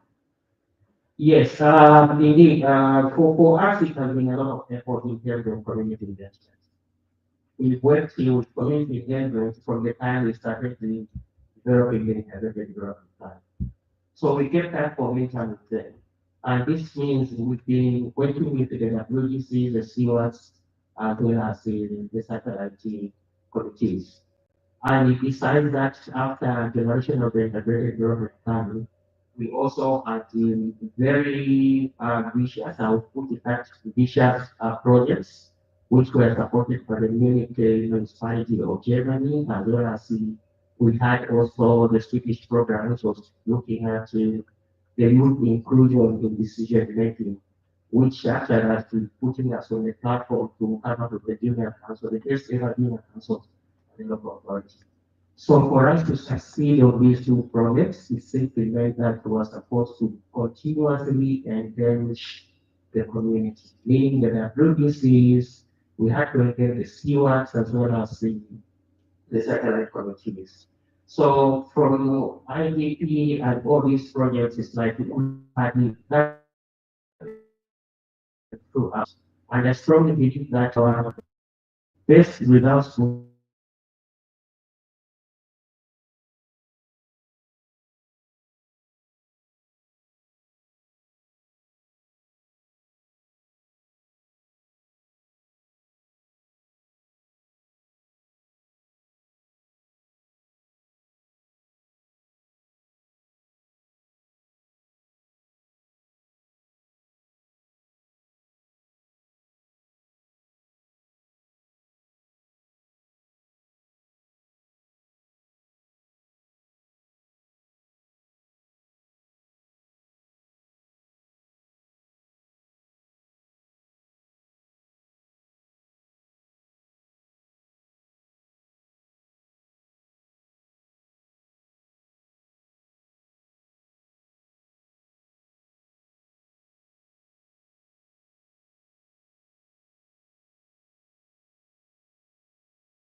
department of budget office.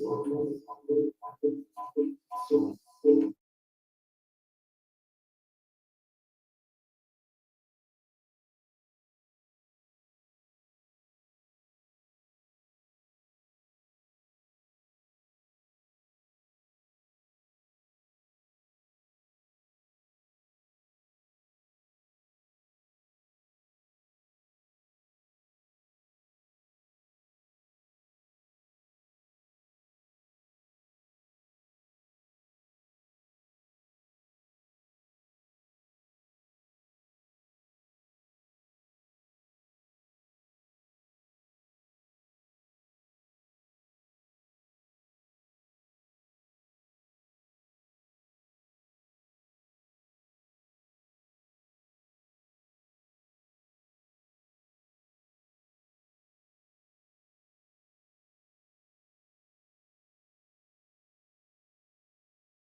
Context for transport.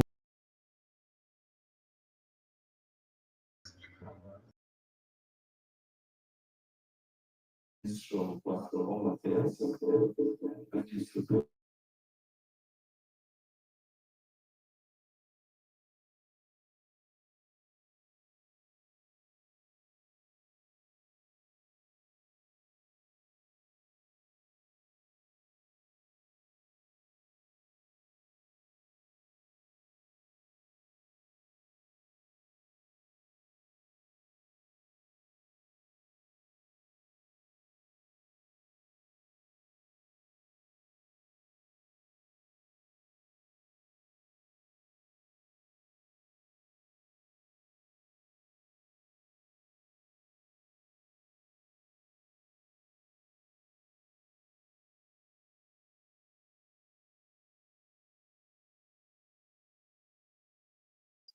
I don't want to preempt everything. I'm always comfortable here when I'm with my sin. I know you are very intimidating, but yet I'm with you. I feel very comfortable. Thank you very much, Ministry of Finance. Lastly, Decentralization Secretariat, reflection on the progress made. And I'll also add a question for you. How are you coordinating the implementation of the 2023 National Decentralization Policy at national and provincial level? Okay. Thank you very much. Morven's Frederick Iswana, from Decentralization Secretary. I've been there for quite some time now. Ladies and gentlemen, this discussion is very important. And from our point of view, the report is very good because it mirrors what we intend to do. Because we'll soon have a consultant to do also midterm review so that we are able to compare. We cannot be the judges and the jurors. Let other people judge what we're doing. And this regard, our reflection is that all these years, from 1964 to 2011, we had problems. It was just rhetoric in terms of decentralization. 2011 to 2016, a number of things were done. We enshrined decentralization in the Constitution, Amendment Act of the Constitution, number 2 of 2016, Article 47, 51, 52, 61, 64. All those talk about this. That is progress. Now, coming to 2022, that's when we actually devolved. First, we started with 8 functions that are exclusive local functions. Then we added 5 concurrent functions, which is a total of 13 because of political will. Now, out of these 13 functions, the councils of the local authorities are receiving what we are calling sector grants. Every function that serves in central government has gone with the staff, money, and assets. 2, we have put an initiative of sourcing some grants for local authorities. That's devolution support program grants. Last year, 95 local authorities got 2.6 million each. But this year, the amounts have changed because only 58 local authorities have qualified. You may be shocked that some small local authorities are getting as much as 23 million as sector grant. And then we have attached 6,864 staff local authorities to support the functions. Revenue has been enhanced in local authorities. Grant in lieu of rates. Equalization is paid monthly, not the way it was. Sometimes it's not paid this month, the other month is missed, but this month is paid monthly. We have guided local authorities with a number of circulars, Treasury Authority circulars to open bank accounts, chart of accounts, signatories who should sign. We've allowed ZPPA to do a number of capacity building. Accountant General has been there to train, talk to the accountants who are in the local authority. And thank God, the exponential increase in the deconcentrated fund, CDF, is a central government fund. But most citizens are not aware that it is a central government fund.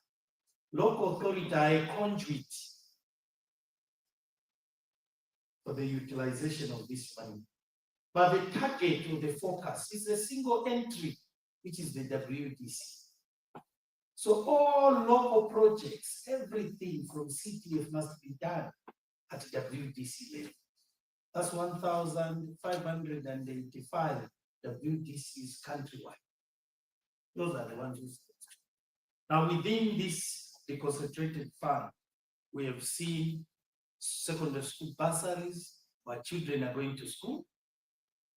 We have seen skills development, our youth are being trained. We have seen empowerment programs for women youths. We have seen community projects taking shape. Now, what are we saying? Devolution has taken place for the first time in Zambia. Money has gone to local authorities. Staff have gone to local authorities. There is improved staffing in local authorities. Colleagues, previously, if you went to local authority, you find people with certificate, card as heads of local authority. But this time, there are better officers with PhDs, master's degrees from the same universities where the rest of us have been. Improved the operation of local authority. We have developed what we are calling SPOs, standard operating procedures, and we've sent them to local authorities to guide them on what is to be done. Thankful, we have cooperating partners, GIZ, UNICEF, World Bank, to mention a few, who have come to support the cause we are doing as government. The involvement of citizens, civil society, traditional leaders, MPs, cooperating partners, statutory agents. This is a program that we've seen that everyone in Zambia is involved. Now we are happy, transparent international company. Anti-Corruption Commission are on board. DEC are on board. Protector, they are on board. Why? Because we want these resources utilized properly. In other words, I'm saying, in terms of reflection, us as cabinet office, our foot in local authority has been felt because of a number of programs. Now, how are we coordinating? We are coordinating this decentralization from the mother ministries that have devolved their functions to local authority. That's where some budgets are sitting in the interim. Then, which we are calling sector devolution task forces, they've been set in those ministries. At the province, we have got provincial devolution task forces that are managing all the devolved functions. And at the district, we have got district devolution task forces that work with the TCs to ensure that the devolved functions are working.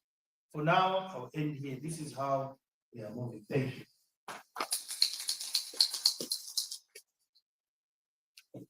Thank you very much. So now I'm going to go for the last round of questions into what I call a controversial section of questions. So brace yourself. I'll start with the local authorities.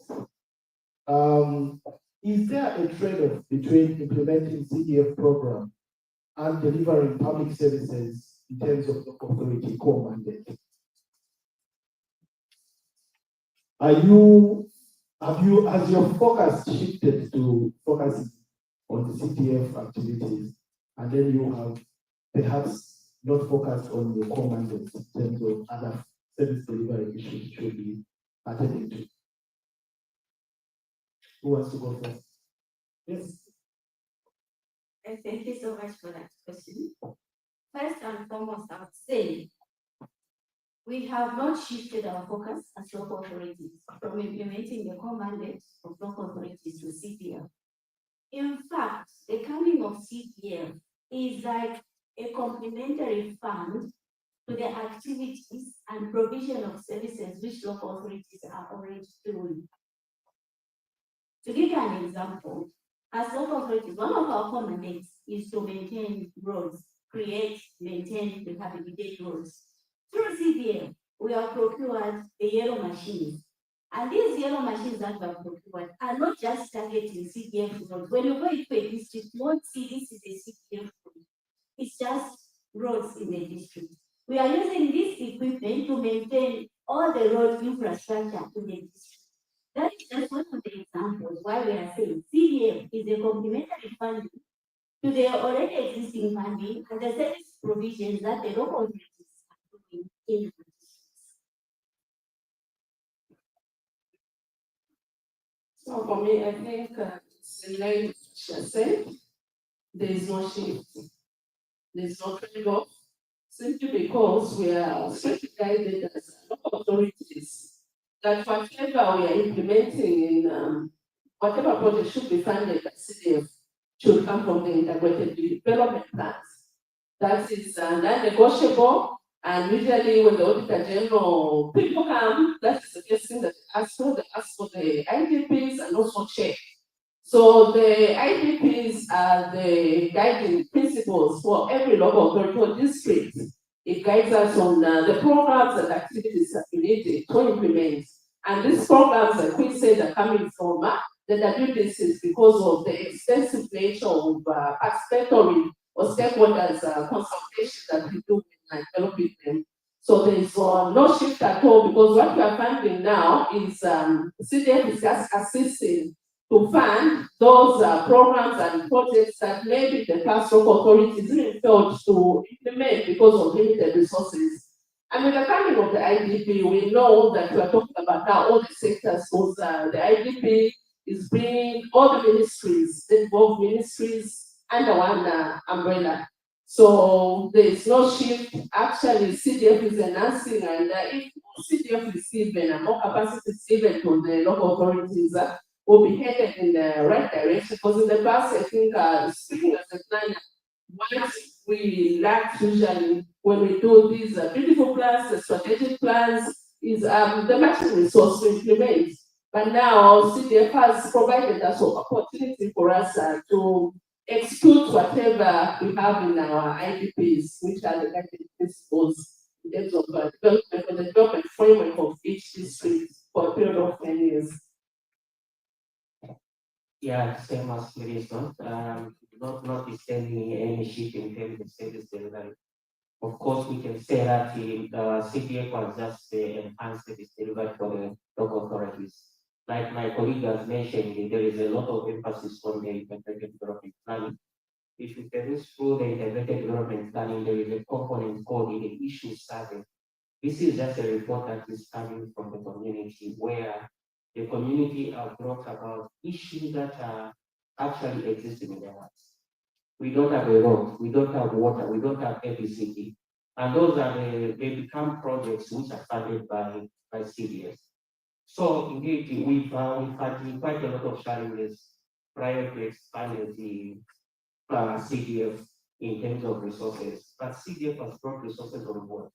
I believe at some point in time, local authorities were being accused of not utilizing that money before because the capacity was still there, but we are not already in the motion. But this time around, I think 1 year after the implementation of expanded CDF, things have changed. We are lucky that we have all the resources that we need for those projects that are tied to the issues that are coming from the us. So I believe it's something that he has enhanced service delivery and the other. Okay, Ministry of Finance, my controversial question. Which one goes first? Sending resources or enhancing capacity? So which one should go first? Releasing funds or enhancing capacity at local level? That's my first question. Second one, who pays for the enhanced capacity? So I'll give an example. If we are moving highly skilled labor to the local authority, personnel that are highly skilled, we're talking about legal counsels, expensive people, right? But I said there. Okay, so expensive people, personnel that are with the capacity, they are now moving to the local level. Are we putting this burden on local authorities to pay for this, or is the ministry going to pay for this enhanced capacity?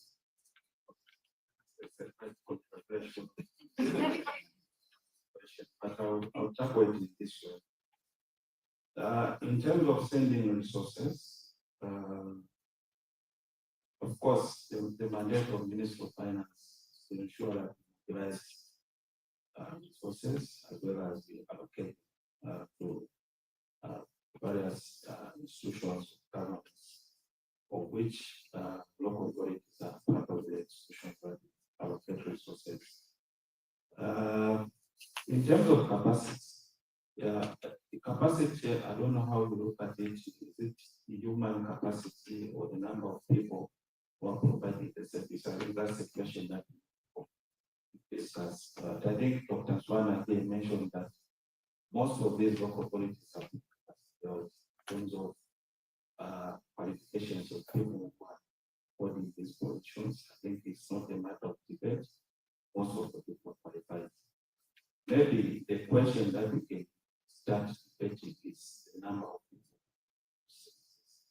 For example, we're talking about the enhanced resources that we are giving to local authorities. For me, I'm not going to talk about it because it is just part of the component. We have what we call cash for it, which we provide to the local authorities, huge amount of money. We have the performance grants that are going to the local authorities. We have the sector grants that are going to the local authorities. Now, do we have enough personnel to handle those resources? I think that's a matter of discussion that we can talk about. Now, when it comes to personnel who are being employed by the local authorities, I think I wish Service Commission, Local Government Service Commission was around, but Mr. Swana and Dr. Swana mentioned this issue of administration. May I deal with manual administration? But it's something that Dr. Swana will discuss on the lawyers and the other personnel. But suffice to mention that these are supposed to be paid within the resource envelope that they are receiving from central government, because we have what we call the local government collection fund, which is an unconditional grant because they have got discretion to use it. Previously, it was at 80% recurrent and 20% capital, but right now we have put it at 100% recurrent, meaning that resource can be used whatever way they want to use it in terms of paying salaries. And I think documented really, I think the local authorities are here at this. That is money that they are using to pay salaries for these people that are being employed. But of course, this is documented with the on-source revenues that are collected in the local authorities, and that's where the role for local authorities is. Okay. He has called upon Doc to answer part of my question.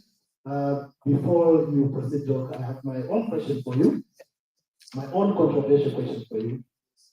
If you take note in the reports that we were in the assessment, private assessment reports that we have done, you will see that there is considerable support from operating partners, right? In almost, many activities that we've highlighted towards the different indicators. My question is, how do you manage responsibility for policy implementation between government and support from cooperating partners? Are we shifting the responsibility, or are we going to still say this is government's baby and government needs to take responsibility to implement? Thank you very much. That's one easy question. As you may be aware, colleagues, the implementation of decentralization has been mandated to be executed by the Decentralization Secretariat. And the Decentralization Secretariat works through what we call technical working groups. We have a sector evolution technical working group, which sees which functions are going. We have legal, see how many laws should be repealed. We have got institution capacity development and change, look at what should change in local authority government. Then we've got joint technical, where the donors are. What we do is that most donors have got their own agenda. But when they come as a team, UNICEF, JICA, UNDP, World Bank, then they'll ask decentralization, what is on the plate? Then we say, okay, as government, we are running the following programs. Then they themselves will buy into government programs. So we are not shifting, but we are working as one unit, as one government. And by the way, they are supporting the government of the Republic of Zambia to actualize what we want to do. So they come to complement what we are doing. We are not shifting the burden to them, but they are there. Now, when it comes to who pays for the qualified staff, I want to bring it to your attention that There are two aspects of employment in local authority. Division 1, Division 2, up to Division 3 are under the jurisdiction of the Local Government Service Commission. That is salary scale 1 to 10. From 11 to 16, those are under each town clerk or council secretary. They get authority from the permanent secretary of local government, rural development, to recruit Division 4. Each town clerk has that authority. But from those from 10 to 1, it's only the Local Government Service Commission. This is why, as government through the Constitution, we are mandated to distribute funds to all local authorities. And I want the House to know which funds have we given. Number 1, sector grants, the functions that we've got. Number 2, local equalization fund as a supplement on own source revenue. Number 3, Zambia devolution funds, grants in lieu of rates. Now we've even added cash for it, plus their own source revenue. I wish to note that some local authorities have a challenge to generate own source revenue. That's why the local equalization fund is there to support what they're doing. Then for programs, CDF, I want all of us to note that the council does not take anything from CDF for their salaries, for what? It's for community programs for the citizens. What is just taken out from there is for administration. That's all. Should be 10 or 5% for administration. So the entire 6.1 billion for this year is just 5% of that is for administration. The rest is community fund. The citizen access that fund. Now, capacity, a lot of people talk about capacity in local authority, but for me, who has been with local authority, something has changed. And the capacities are ongoing anyway. Today you talk about capacity in HR, capacity in finance, capacity in legal, and so on. So this is an ongoing. Once a gap is seen, then we have to come into training. That is what we call capacity. Now, what I want us to bring to the attention of all of us, which we need to help local authority. They are overwhelmed. There is inertia because local authority previously never used to receive such huge funds. For instance, I'll give an example. Nsama Town Council is receiving, previously they were only able to generate less than 2 million of their own. But this time they are having closer to 100 million kwacha. For them to manage that one is a problem. Lusaka City Council, if you multiply 36.1 times 7, that is just CDF. Then sector grants. All these funds. So they have become overwhelmed with programs, with the projects, and so on.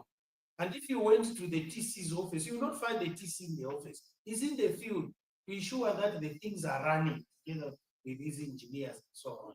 So that is the inertia that has been created. And people may feel that they are not doing their municipality function. They are. That's why clever local authorities have listed some of their duties, like residue collection. They will list it to other companies.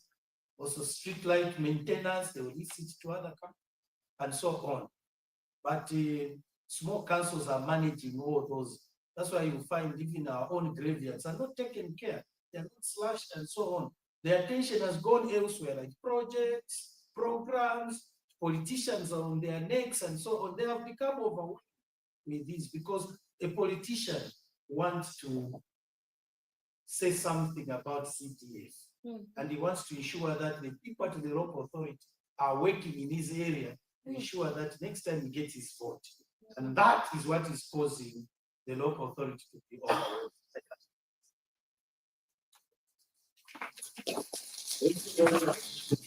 three core panelists. I think they have responded very well to my critical questions. Now I'd like to open it up for you to ask questions in the next 30 minutes or so. If you have a question for any of the panelists before we close the panel discussion. Any questions?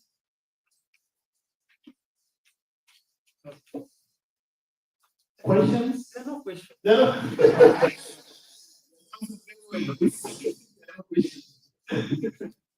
All right. Okay, we have a question. Please introduce yourself, just briefly, and then you go straight to your question. Thank you very much. I'm Malumbe Agency, the third TIZ chairperson for Livingston District, which is doing extremely well. Maybe a question to the people coming from the councils. My question is in line with the literacy levels, exposure, and capacity to plan and push for development in a district at WDC level. We've just heard that the technocrats are busy and they're not attending it. The composition of the WDCs that we have, are they up to that standard, or we're just maintaining what has been existing? Thank you.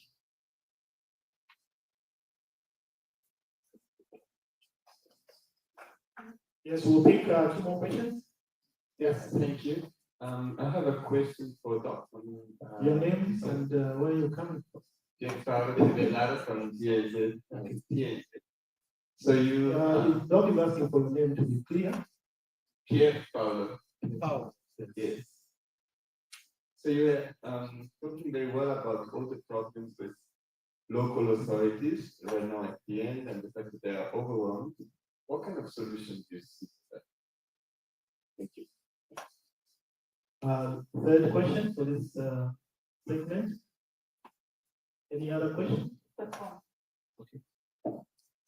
Hello everyone, my name is Martha from Solutions for Council. So my question is to finance. Is there any consideration for the WDCs, one development chairpersons and committees who play a very big role in the community? Is there a plan to put them on salary? Because they don't have any motivation to do their job properly. What is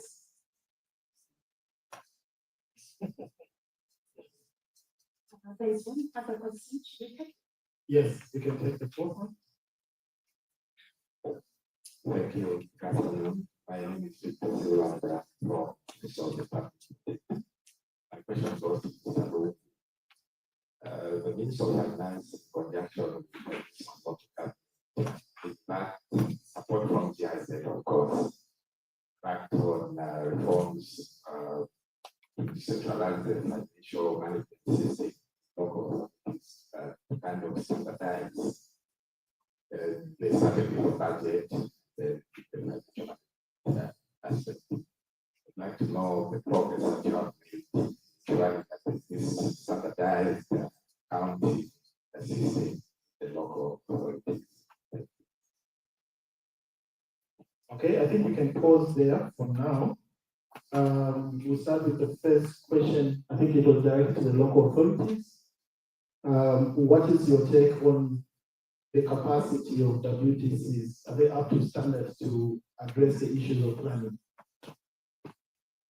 Anyone can take it? Any of the three? Okay, I think the first question is understanding what is the role in participatory planning. WTC actually community representatives, and usually under planning, what are giving us is what Director Planning from Wilson talked about. It's like an issue of planning survey reports. They're telling us what is affecting them in the community. And we're sitting with them to identify the priority problems that we can fund, because definitely wrong development. And I don't think you need any form of qualification to identify when you don't have roads, you don't have water. And when you look at the guidelines for establishment of WDCs, They're just basically human beings who don't want to raise the bar to say you need to have a degree because it's not everyone has a degree.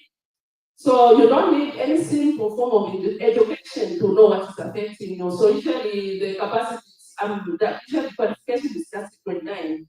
But that is not suffice to say they need not to be capacity built.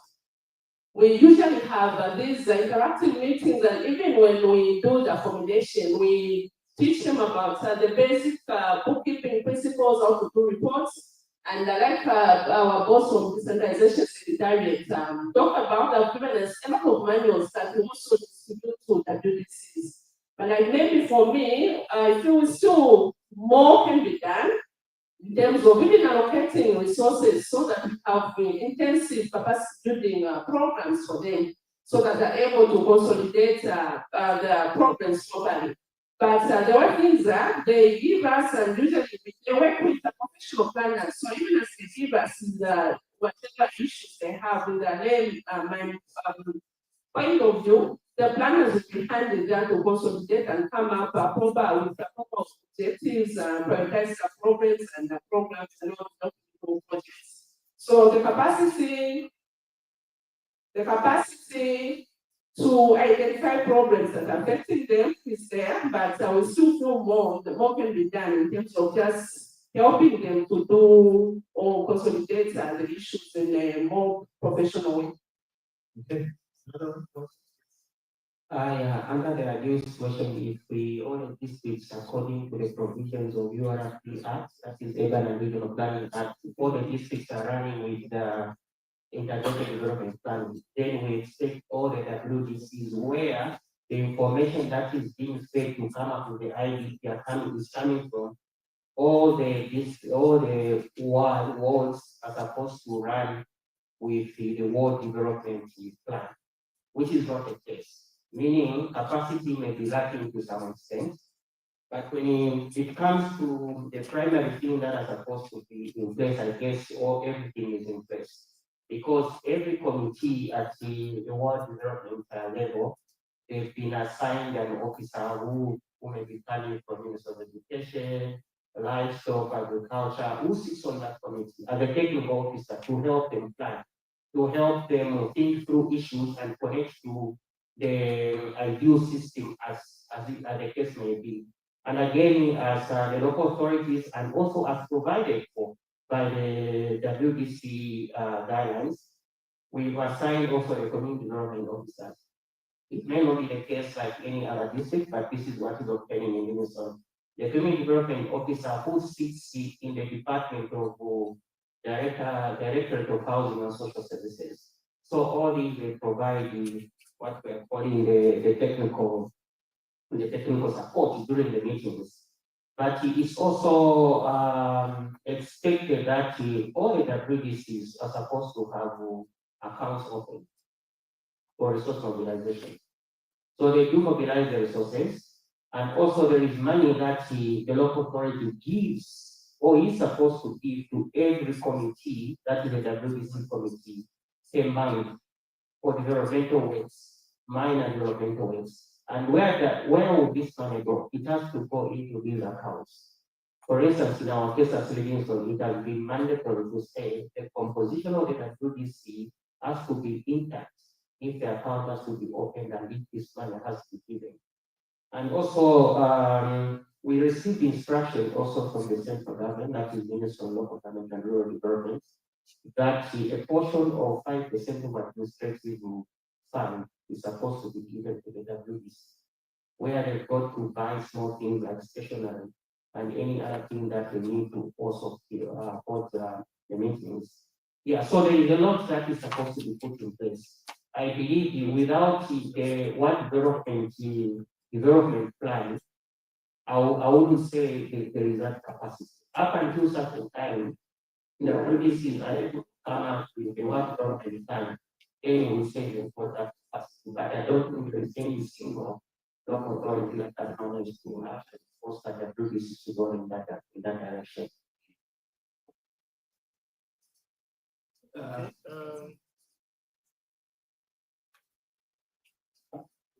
Yeah, so maybe I should Let's go to Ministry of Finance, because I think Doc here has a tendency of summarizing everything. So let me go to Ministry of Finance. Two questions I think that were posed to you. One is progress in standardizing financial management systems, right? And then the other one is consideration for payment for WTC. Partly answered by Livingstone, but you can also comment. Yeah, thank you, moderator. I think it makes my response toward the consideration very simple, because that's already been answered. But I can just mention that even the Minister of Local Government has tabled this matter, meaning there's already consideration from government on the issue of WTCs. But unfortunately, that consideration in Parliament was adopted. I think you are aware, but I will be aware. In terms of allowances, I think I'll talk from the architecture itself. We have developed about 13 functions. Some of the functions that we have developed, they are revenue generating functions. Okay? We have developed some of these functions, revenue generation functions. Meaning that revenue that are supposed to be generated from this local, from within the jurisdiction of the local authority, is meant for the local authority itself.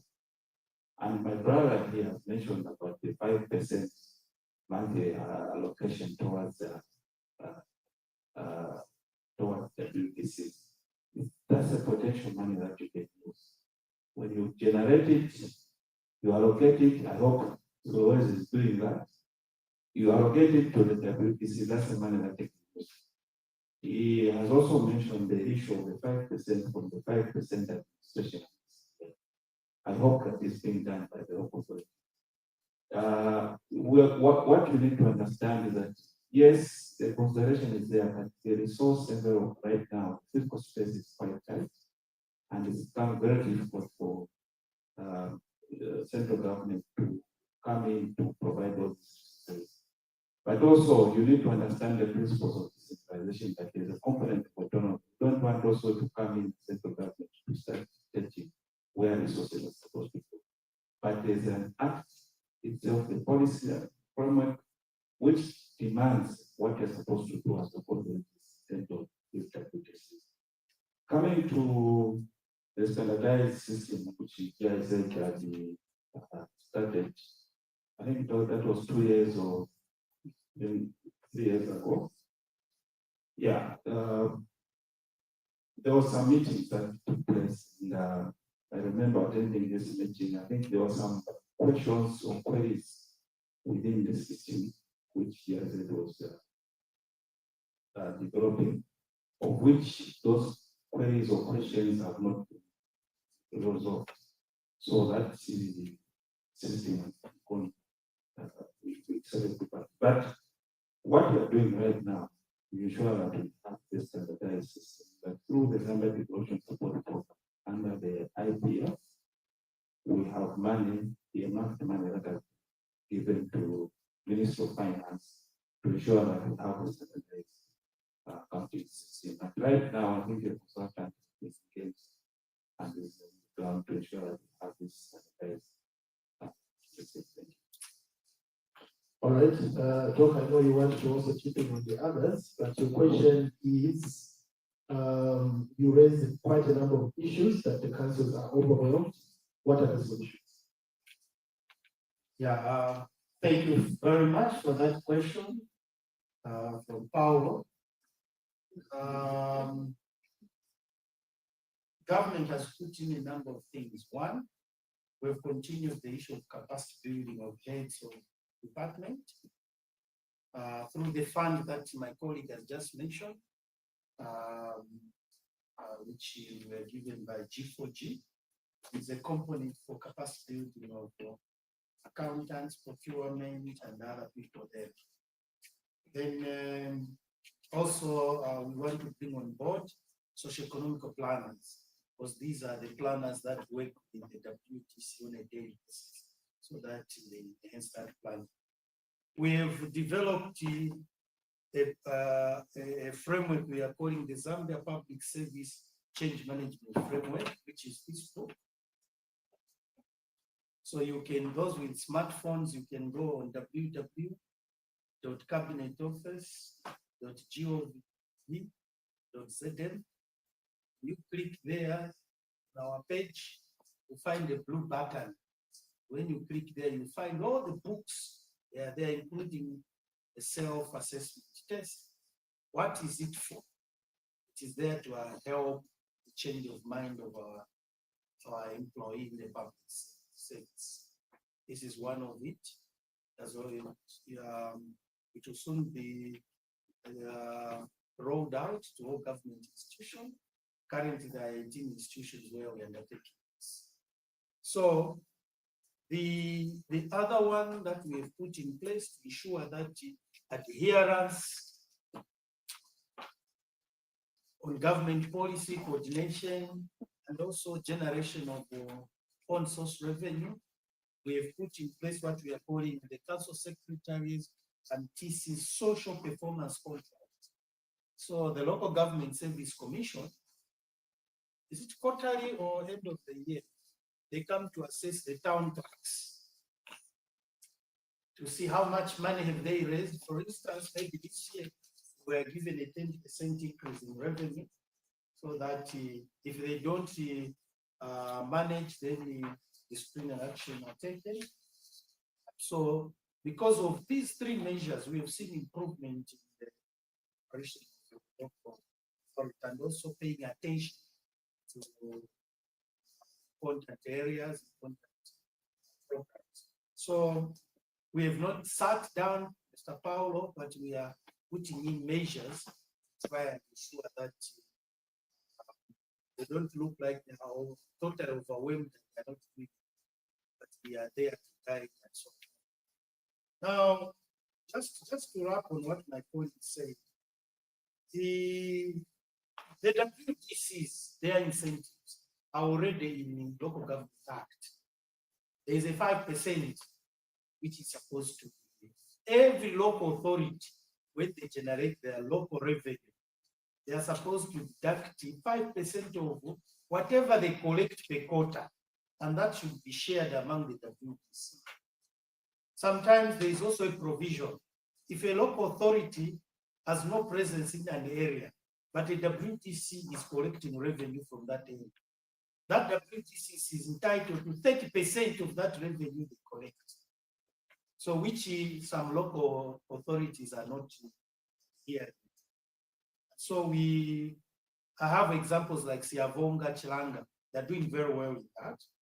And Livingstone, it's Chilanga, Livingstone, they are doing, and Nakonde, they are doing very well. Kalumbira, they are doing very well. And Chirungi, they are able to give the money to their WTCs. So I think that is what I may say. Thank you. Okay, so I think we have one last round of questions, only 3 this time, and then we close. It's not yet lunchtime. We have lunch for you. It's not yet lunchtime.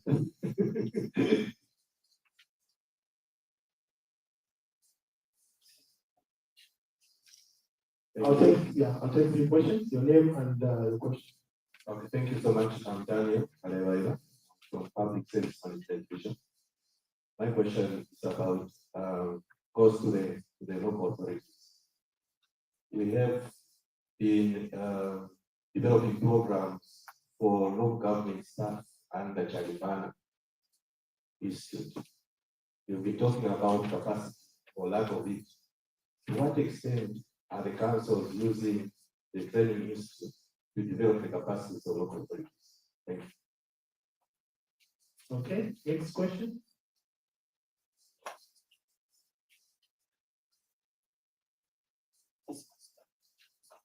Thank you so much. Matam Mulife is my name, coming from the Alliance for Accountability Advocates Zambia. Over the past 2 years, we have been implementing a project called enhancing community participation in the CDF administration. And part of the activities that we have been doing, building the capacities of the WDCs, community members, the youth, and people with disabilities. This has been going on, I think, in 4 provinces now, and I must make mention that just this past Sunday, I was coming from Pika, where we were doing part of our trainings there. And this included the WDCs from La Bushmanda, Pika itself, Chinsali, Kachilia, and Kachilia, 4 constituencies were targeted. And I must make mention that the realities on the ground are a bit different from the good policies and documents that the representative from the local authorities is mentioning. Part of the things that were discovered there were, number one, talk of the 5% that is supposed to be allocated to WDCs. In fact, it was discovered that the WDCs don't even know there's such a thing. Number two, it was discovered that they don't even know they're supposed to open bank accounts. So this simply shows the gap that we have between the policies that we are developing and the people that are supposed to be beneficiaries of these policies. It also shows that perhaps the local authorities in the so-called capacity building for WDCs that they are doing, perhaps they are not bringing out some of these information for whatsoever reasons. But I think this is something that we really have to be deliberate about, because also part of the issues that were coming out were we submit plans, we submit the projects that we would want done in our communities, in our wards, and yet we discover that they'll bring other projects instead from the local authority, and we'll just be told, oh, your plans will be considered for the coming year, And now you look at it, we are already in year 5 of the UPND government, and this could have been going on. So what deliberate steps is the local authority or rather the Ministry of Local Government putting in place to ensure that there is sufficient community participation in the administration and implementation of the system? Thank you.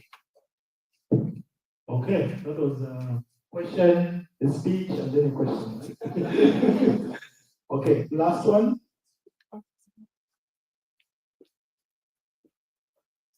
Yes. My name is Stephen, there from the CPA. My question goes to the local authorities, not necessarily the United States. I think it's a trend you have observed from the CPA that when local authorities prepare their procurement plans, in terms of CDF projects, it just shows one entry, says CDF projects, without breaking down what is in those CDF projects. Okay? And then when it comes to preparing these projects for goods under CDF and the address, I think the blame goes to procurement.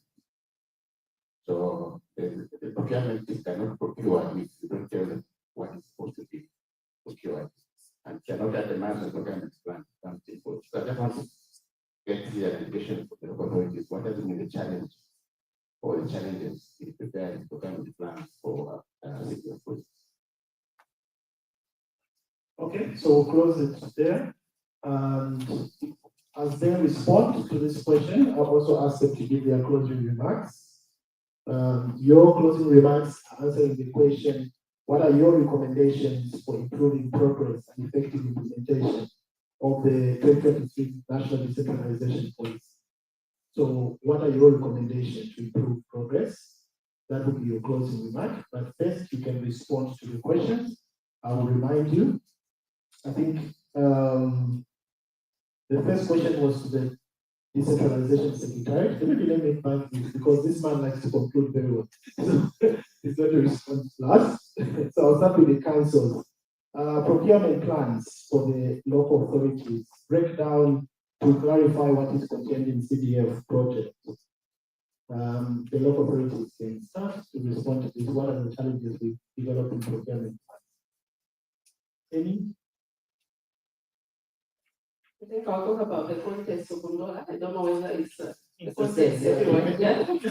Yeah. So, well, I think Mr. Longo here can agree with me. Usually it's the timings when we do the budgeting.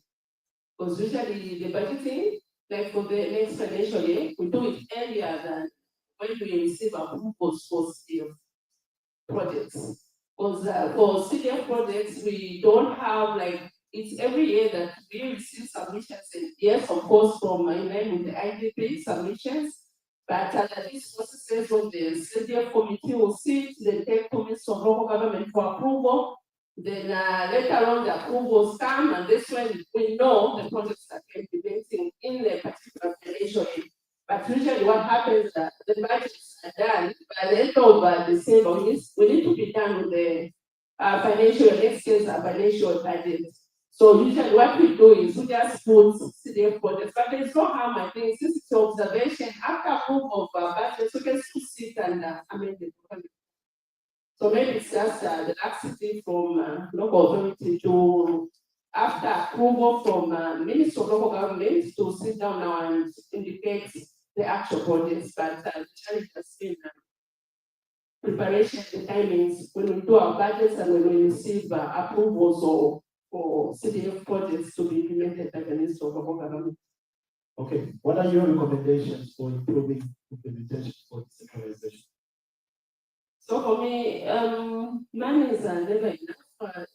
What's it talking about? We receive also some from CDF, but these source sums of money usually come with guidelines. So people lamented about local authorities talking about capacity. So usually the capacity we are referring to is not just the human resource capacity, but also technical capacity. I'll talk about what we talked about the WBCs. In these districts have no office space. Usually community meetings are held at respective homes. So even if we have colossal sums of money, if the minister is not directed that we need to build offices, and offices where people from the world can reach these people cannot do that. So if there's also deliberate policy or guidance from the ministry that also look at the technical capacity, it should match the responsibilities that we have. Then here also I will recommend that the Ministry of Decentralization Secretariat should also look at how they can empower the local authorities to be financially independent or fiscal autonomy, because usually we're dependent on the grants from the ministry. We understand those who have been here for a long time, sometimes policy shifts, speed of government, and you'll find that some efforts will just be wasted. So if there's also an issue of them looking at how they can also assist local authorities to be financially independent of fiscal autonomy, that would be great. I think the last recommendation, we talked about the evolution of the government devolved functions to the local authority. For me, I still feel much should be done in terms of standardizing the monitoring and reporting system. We find that heads of devolved functions, usually they report to DC, they're reporting to Township as well, Township is here. So there is, and I think the TCs have no structure, or they're not guided further on how to monitor or even sanction them. Sanction them in terms of disciplinary action if they're failing to perform. So I still feel the ministry should also look at the role of standardizing and the monitoring and reporting system for both functions, as well as also capacitating them, because I come from different ministries. As local authorities, you are studying orders, you have a way of how we handle things. So they need to be also asked, not so that we put the same direction. Thank you very much. Let me get the feedback from Mansa, Town Council. In adding to your closing remarks, because I think she has comprehensively answered the question, for you, I'd like to ask, addressing the issue of information gaps between local authorities and WDCs. Do you share all the information with the WDCs in terms of what is entitled to them? And then you can also give us your recommendations. Okay, thank you. Before that, there was a question on the extent of how councils are utilizing the Shalimana Training Institute. Yes. I want to make mention that actually councils are to a greater extent utilizing the Shalimana Training Institute. In fact, we receive a lot of circulars when they come up with programs that are tailor-made to councils. We are written to through our Bala Ministry, Ministry of Local Government, and we do send staff to Shalimana Training Institute. In addition to the programs that are tailor-made for councils, there are also individual staff that have individual self-sponsorship Training Institute. On the issues of the procurement plans on the CDF projects, actually what we do, we go further at the point when we are forwarding projects or programs for the General Council budgets. When the approval of CDF projects is done from the provincial local government officers, as management, we do sit now and forward to the actual projects that have been approved. So maybe there are a few councils that are not going further to do that, and that is what should just be communicated to go further and present the projects that are approved to the people. Some of us are already doing that. Coming to the issues of the information gaps between the WDCs and the districts, yes, the information gaps are there. Of course, during our engagements, our interactions with them, because now there's a lot of interaction with the WDCs and ourselves. Whatever programs they're having now, we need to engage the WDCs. We invite the WDCs to engage in. So, as we have already said, capacity building is a continuous process. Information sharing is a continuous process. Where we have observed gaps, we will endeavor to ensure that these gaps are closed by ensuring that as much information as possible is shared between the district levels and the local government communities. The gaps of that we have spoken about, the issues of opening accounts, the 5%. Yes, that is information that is there, and what we need is just to relay that information. And also, I think, while we have had a challenge, we also look at the capacities in terms of local revenue collection. So you find that councils that are doing fine in terms of local generated income will go and come out to ensure that the 5% that is supposed to go to the white development committees is given. For councils that have challenges in terms of local revenue generation, you find that whatever local generated income that is available is taken towards the payment of salaries. Where the grants are not adequate, you have to top up using locally generated income, and you may find that whatever is locally generated is going to payment of salaries, and the white development committees are not paying their 5%. But we will endeavor going on to be sure that whatever provisions are there in the relevant acts and policies are implemented according to the way they are supposed to be implemented. On my recommendation towards implementation of the decentralization policy, this is a very good policy. We are seeing a lot of development activities, a lot of changes happening in our local communities. And this is a plus. The finances that have come, the responsibilities, the functions that we have received actually have also improved their coordination of how we operate at district level. The issues of capacity in terms of human resource also, because of implementation of decentralization, that has also improved now. We have more technical staff coming to the local authorities, meaning the capacity at district levels in terms of human resources has been enhanced. The issues that have had the challenges of what development committees not having the capacities is because we needed to have people from Ministry of Health, teachers sitting in these ward development committees, but before decentralization, ward development committees were taken as just part of local authorities. Now they are being recognized as sub-district level structures, meaning all these departments that now devolve to councils have a commitment to ensure that the staff at the community level are also participating in the development activities that are taking place. So capacity building should be continuous at district level, sub-district level. We still need to share information on decentralization. We have challenges where the board functions at provincial level, even at national level, are still communicating directly to their staff, to the offices of the town. So information sharing should continue. Everyone should realize what the development structures are. And we can only do that when we continue to share information. Also, capacity building on how even district devolution justices are supposed to operate also has to be continuously shared so that even at district level, we all understand what devolution is all about and what our roles and responsibilities are. In terms of infrastructure, also, with the devolution of functions that have come to local authorities, our civic centers don't have the capacity to accommodate the directors, the staff that has come in. So going forward, we should be able to also look at expanding our infrastructure in terms of. We also have challenges in terms of transport.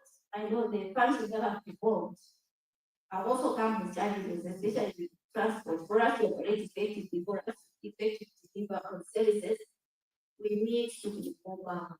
So those are some of the challenges that we need to have and the recommendations that we need to look at for us effectively. We are already effectively after implementing the evolution. That's for us. And to be more effective in the implementation of our evolution processes. Thank you very much. Very good. Livingstone, you want to reflect on the same questions and then your closing remarks and recommendations. Yeah, indeed, probably most of the things have been said. I may move in to talk about the recommendations. Yeah, much as we are doing well in terms of centralization, implementation of the centralization policy, we seem to still have a lot of challenges in terms of capacity. Capacity is very much lacking. I think starting with WDC is running down to the devolved officers as well as with their functions as well. We find that we've had a challenge in most cases, mainly from Ministry of Health, and they don't seem to come into terms with the centralization. It actually takes a lot of effort for the town clerk, for instance, police and city council, to push them about and also to attend departmental meetings. And in most cases, it's a little bit embarrassing. Some of them they may not even appear before full council. And it raises a lot of problems during full council where the civic leaders, the councillors, and the mayor are questioning why such a thing is happening. A lot of writers have been written, I think, even in centralization secretariat, they've received such, asking us whether they can intervene for the officers that are not complying with that. And when it comes to another recommendation, it has to do with the salary gaps. We've seen an issue whereby the divorce, I think, are far much better in terms of salary than the person that is supervised the town because you have to pay tax. Yeah, so that has brought about a lot of challenges. I think it's obvious that if somebody maybe gets a little bit more than yourself, you don't seem to follow through in terms of that seniority that is expected in between the two people. And this has come to be realized at the time of the devolution has taken place in terms of the staff and the functions. And that it's a very big challenge. And Probably it goes to some of the officers who are supervising such with bigger salaries. Maybe they are also not very much motivated, knowing very sure that much as I can exert my way from this person can get better. So probably that has to be looked into seriously, otherwise it is something that is actually very demotivating for the supervisor. That is my main recommendation. Okay, very powerful recommendations. Okay, Ministry of Finance, your recommendations for in terms of policy implementation. Thank you very much. I think my closing on remarks and this one. I was just checking your status implementation of this policy, and when I looked at the results, I noticed that there are almost similar results that have been identified in the IFA. So I hope my recommendation is that everyone here will have access to the IFA first and understand the policy direction that government is doing. IFA stands for the Intergovernmental Fiscal Architecture. It's a blueprint for fiscal decentralization. So most of the things that was presented have been identified in the IFA. The IFAs identified them and their measures on how we're going to achieve this. Maybe just to talk about the issue, the most important issue here is the issue of revenue mobilization for the local authorities. I think this is what I've noticed in this discussion. So for me, my recommendation is that we have cooperative partners who have come on board to assist as automated with local revenue systems. And what we can say from the policy point of view is that we are just encouraging them to continue helping central government so that it automates these systems to avoid leakages that are being identified. The issue, another important issue is also the issue of course, capacities in terms of revenue mobilization. It goes back again to our cooperative partners to come on board also to assist the central government or government to ensure that we provide capacity building to local authorities for both land and traditional sources of revenue. All right, thank you very much. Finally, Dr. Swana, your final remarks in terms of recommendation, although you are the one to make it, so it will be very tricky. But also maybe reflect on one question that has not been answered, which is to clarify the project planning aspect in terms of acceptance of projects. Maybe the side of that. Thank you very much.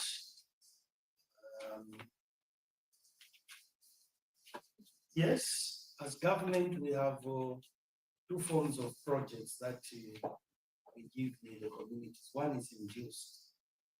The induced program is where central government sees fit for that particular project to be in a particular community. This could be a hospital, this could be a secondary school. So government will fund, for instance, is it in Sinda or Katete where government has funded 147 million to complete a secondary school, which was that. So that is induced. It was never demanded by the community, but government saw fit that that community should have that. Then there are local generated and local engineered projects through the MPs, ward councillors, community themselves, leaders, and so on. So all these projects are there. But what is important is like our colleagues from ZPP are saying, let's adhere to that local authority. Once we budget, it can be one line CDF project, but once it is approved, because the challenge which local authority experiences that there is a lapse or time waste between community submitting projects, they go to the CDFC committee for approval or for allocation of funds, then they go to PLGO for approval. By the time they will come, consolidation of local government budgets have already been done. What they can do is after they have been approved, then they can break them down in the procurement plans. This project is worth this project is worth this. That can also help. In terms of, there's one thing I want to encourage in TCs. Take your position. Decentralization being shift of power. Decision power has shifted to TCs. And we've already guided that no later to bypass you. So that's why I'm saying take your position. Sure that all your officers report to you, charge them. If they are not reporting, charge them. That is what we are calling consequence management, charge them. And PSMD will be very happy to see charge letters because that is what they work.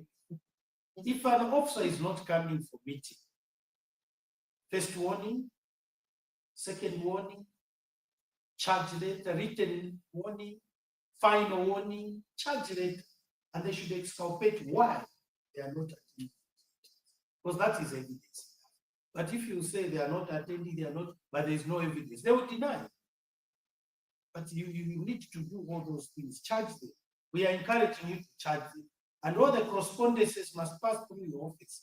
We've already written as cabinet office. We will not revert the will.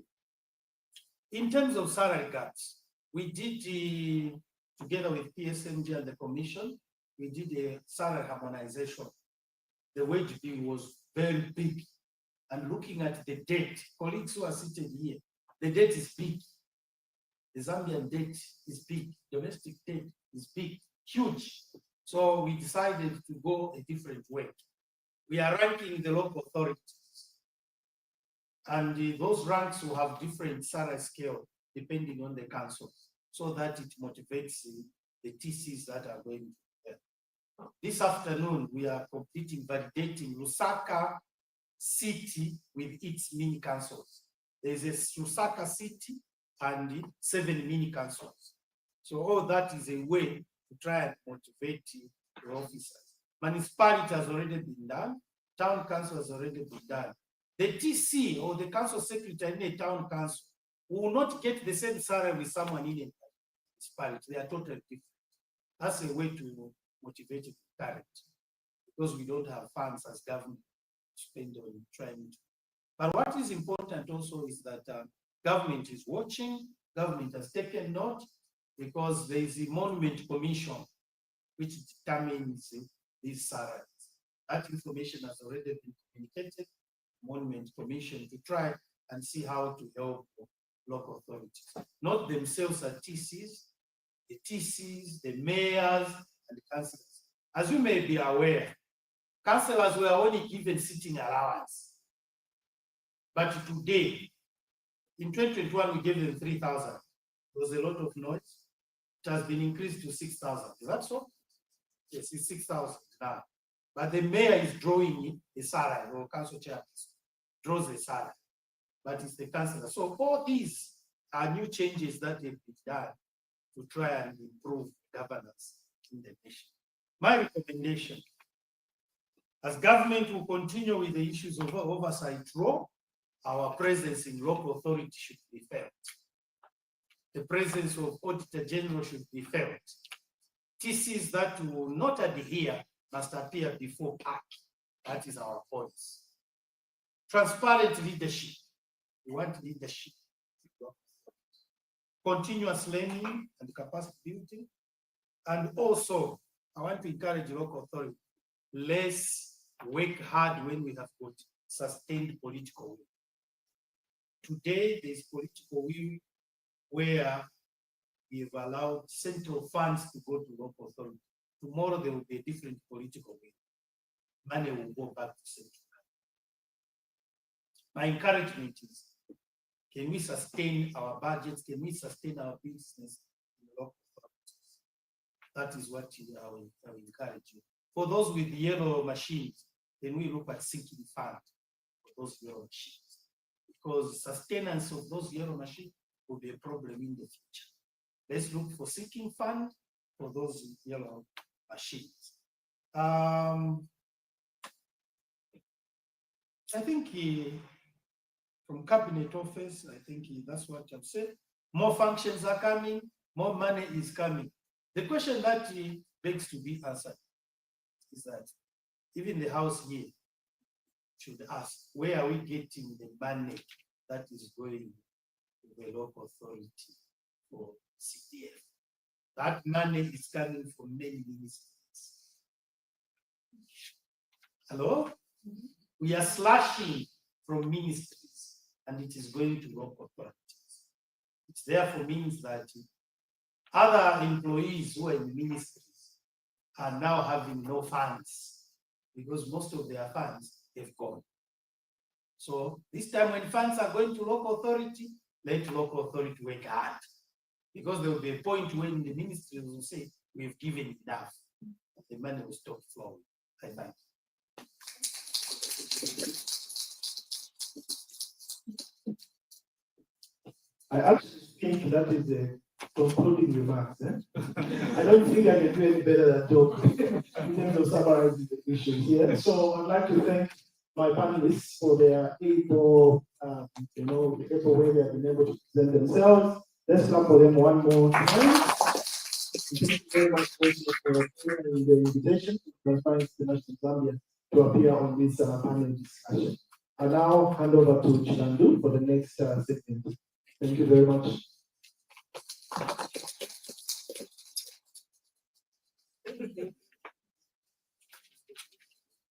So there's a suggestion before you go back to your tables to just do a quick photo just for the panel. You can just stand here. And thank you so much to each one of you for the open discussion. A lot of learnings coming through. We keep building upon these learnings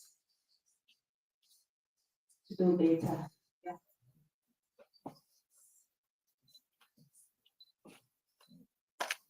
The next one's chapter president. You've been enjoying the team. That's right. Oh, sorry. Yeah. Okay, ready.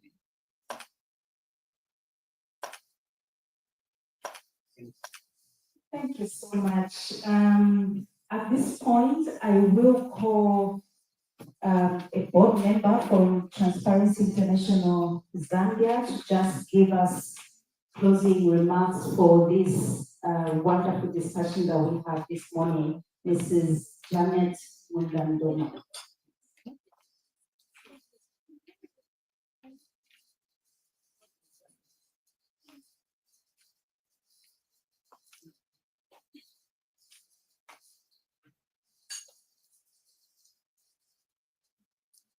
Thank you.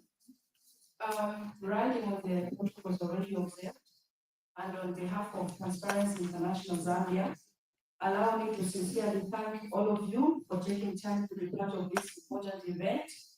That is the launch of our pilot assessment report on the implementation of the 2023 National Decentralization Policy.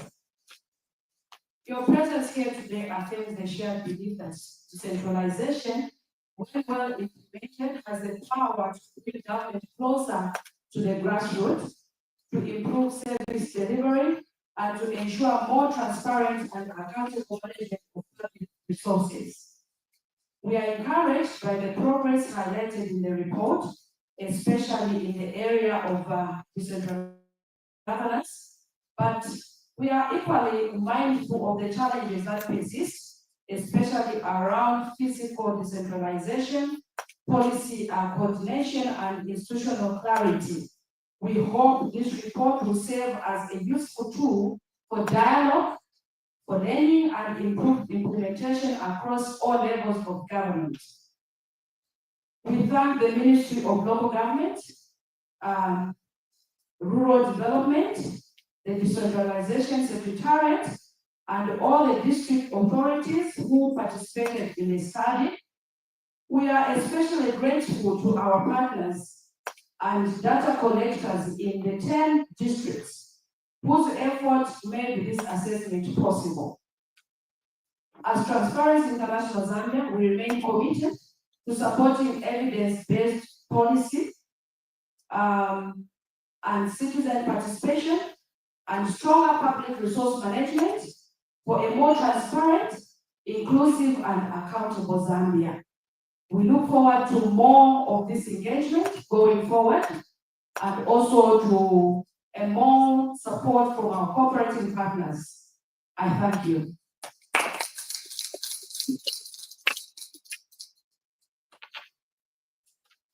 Thank you so much, and thank you to everybody for coming through to this launch today.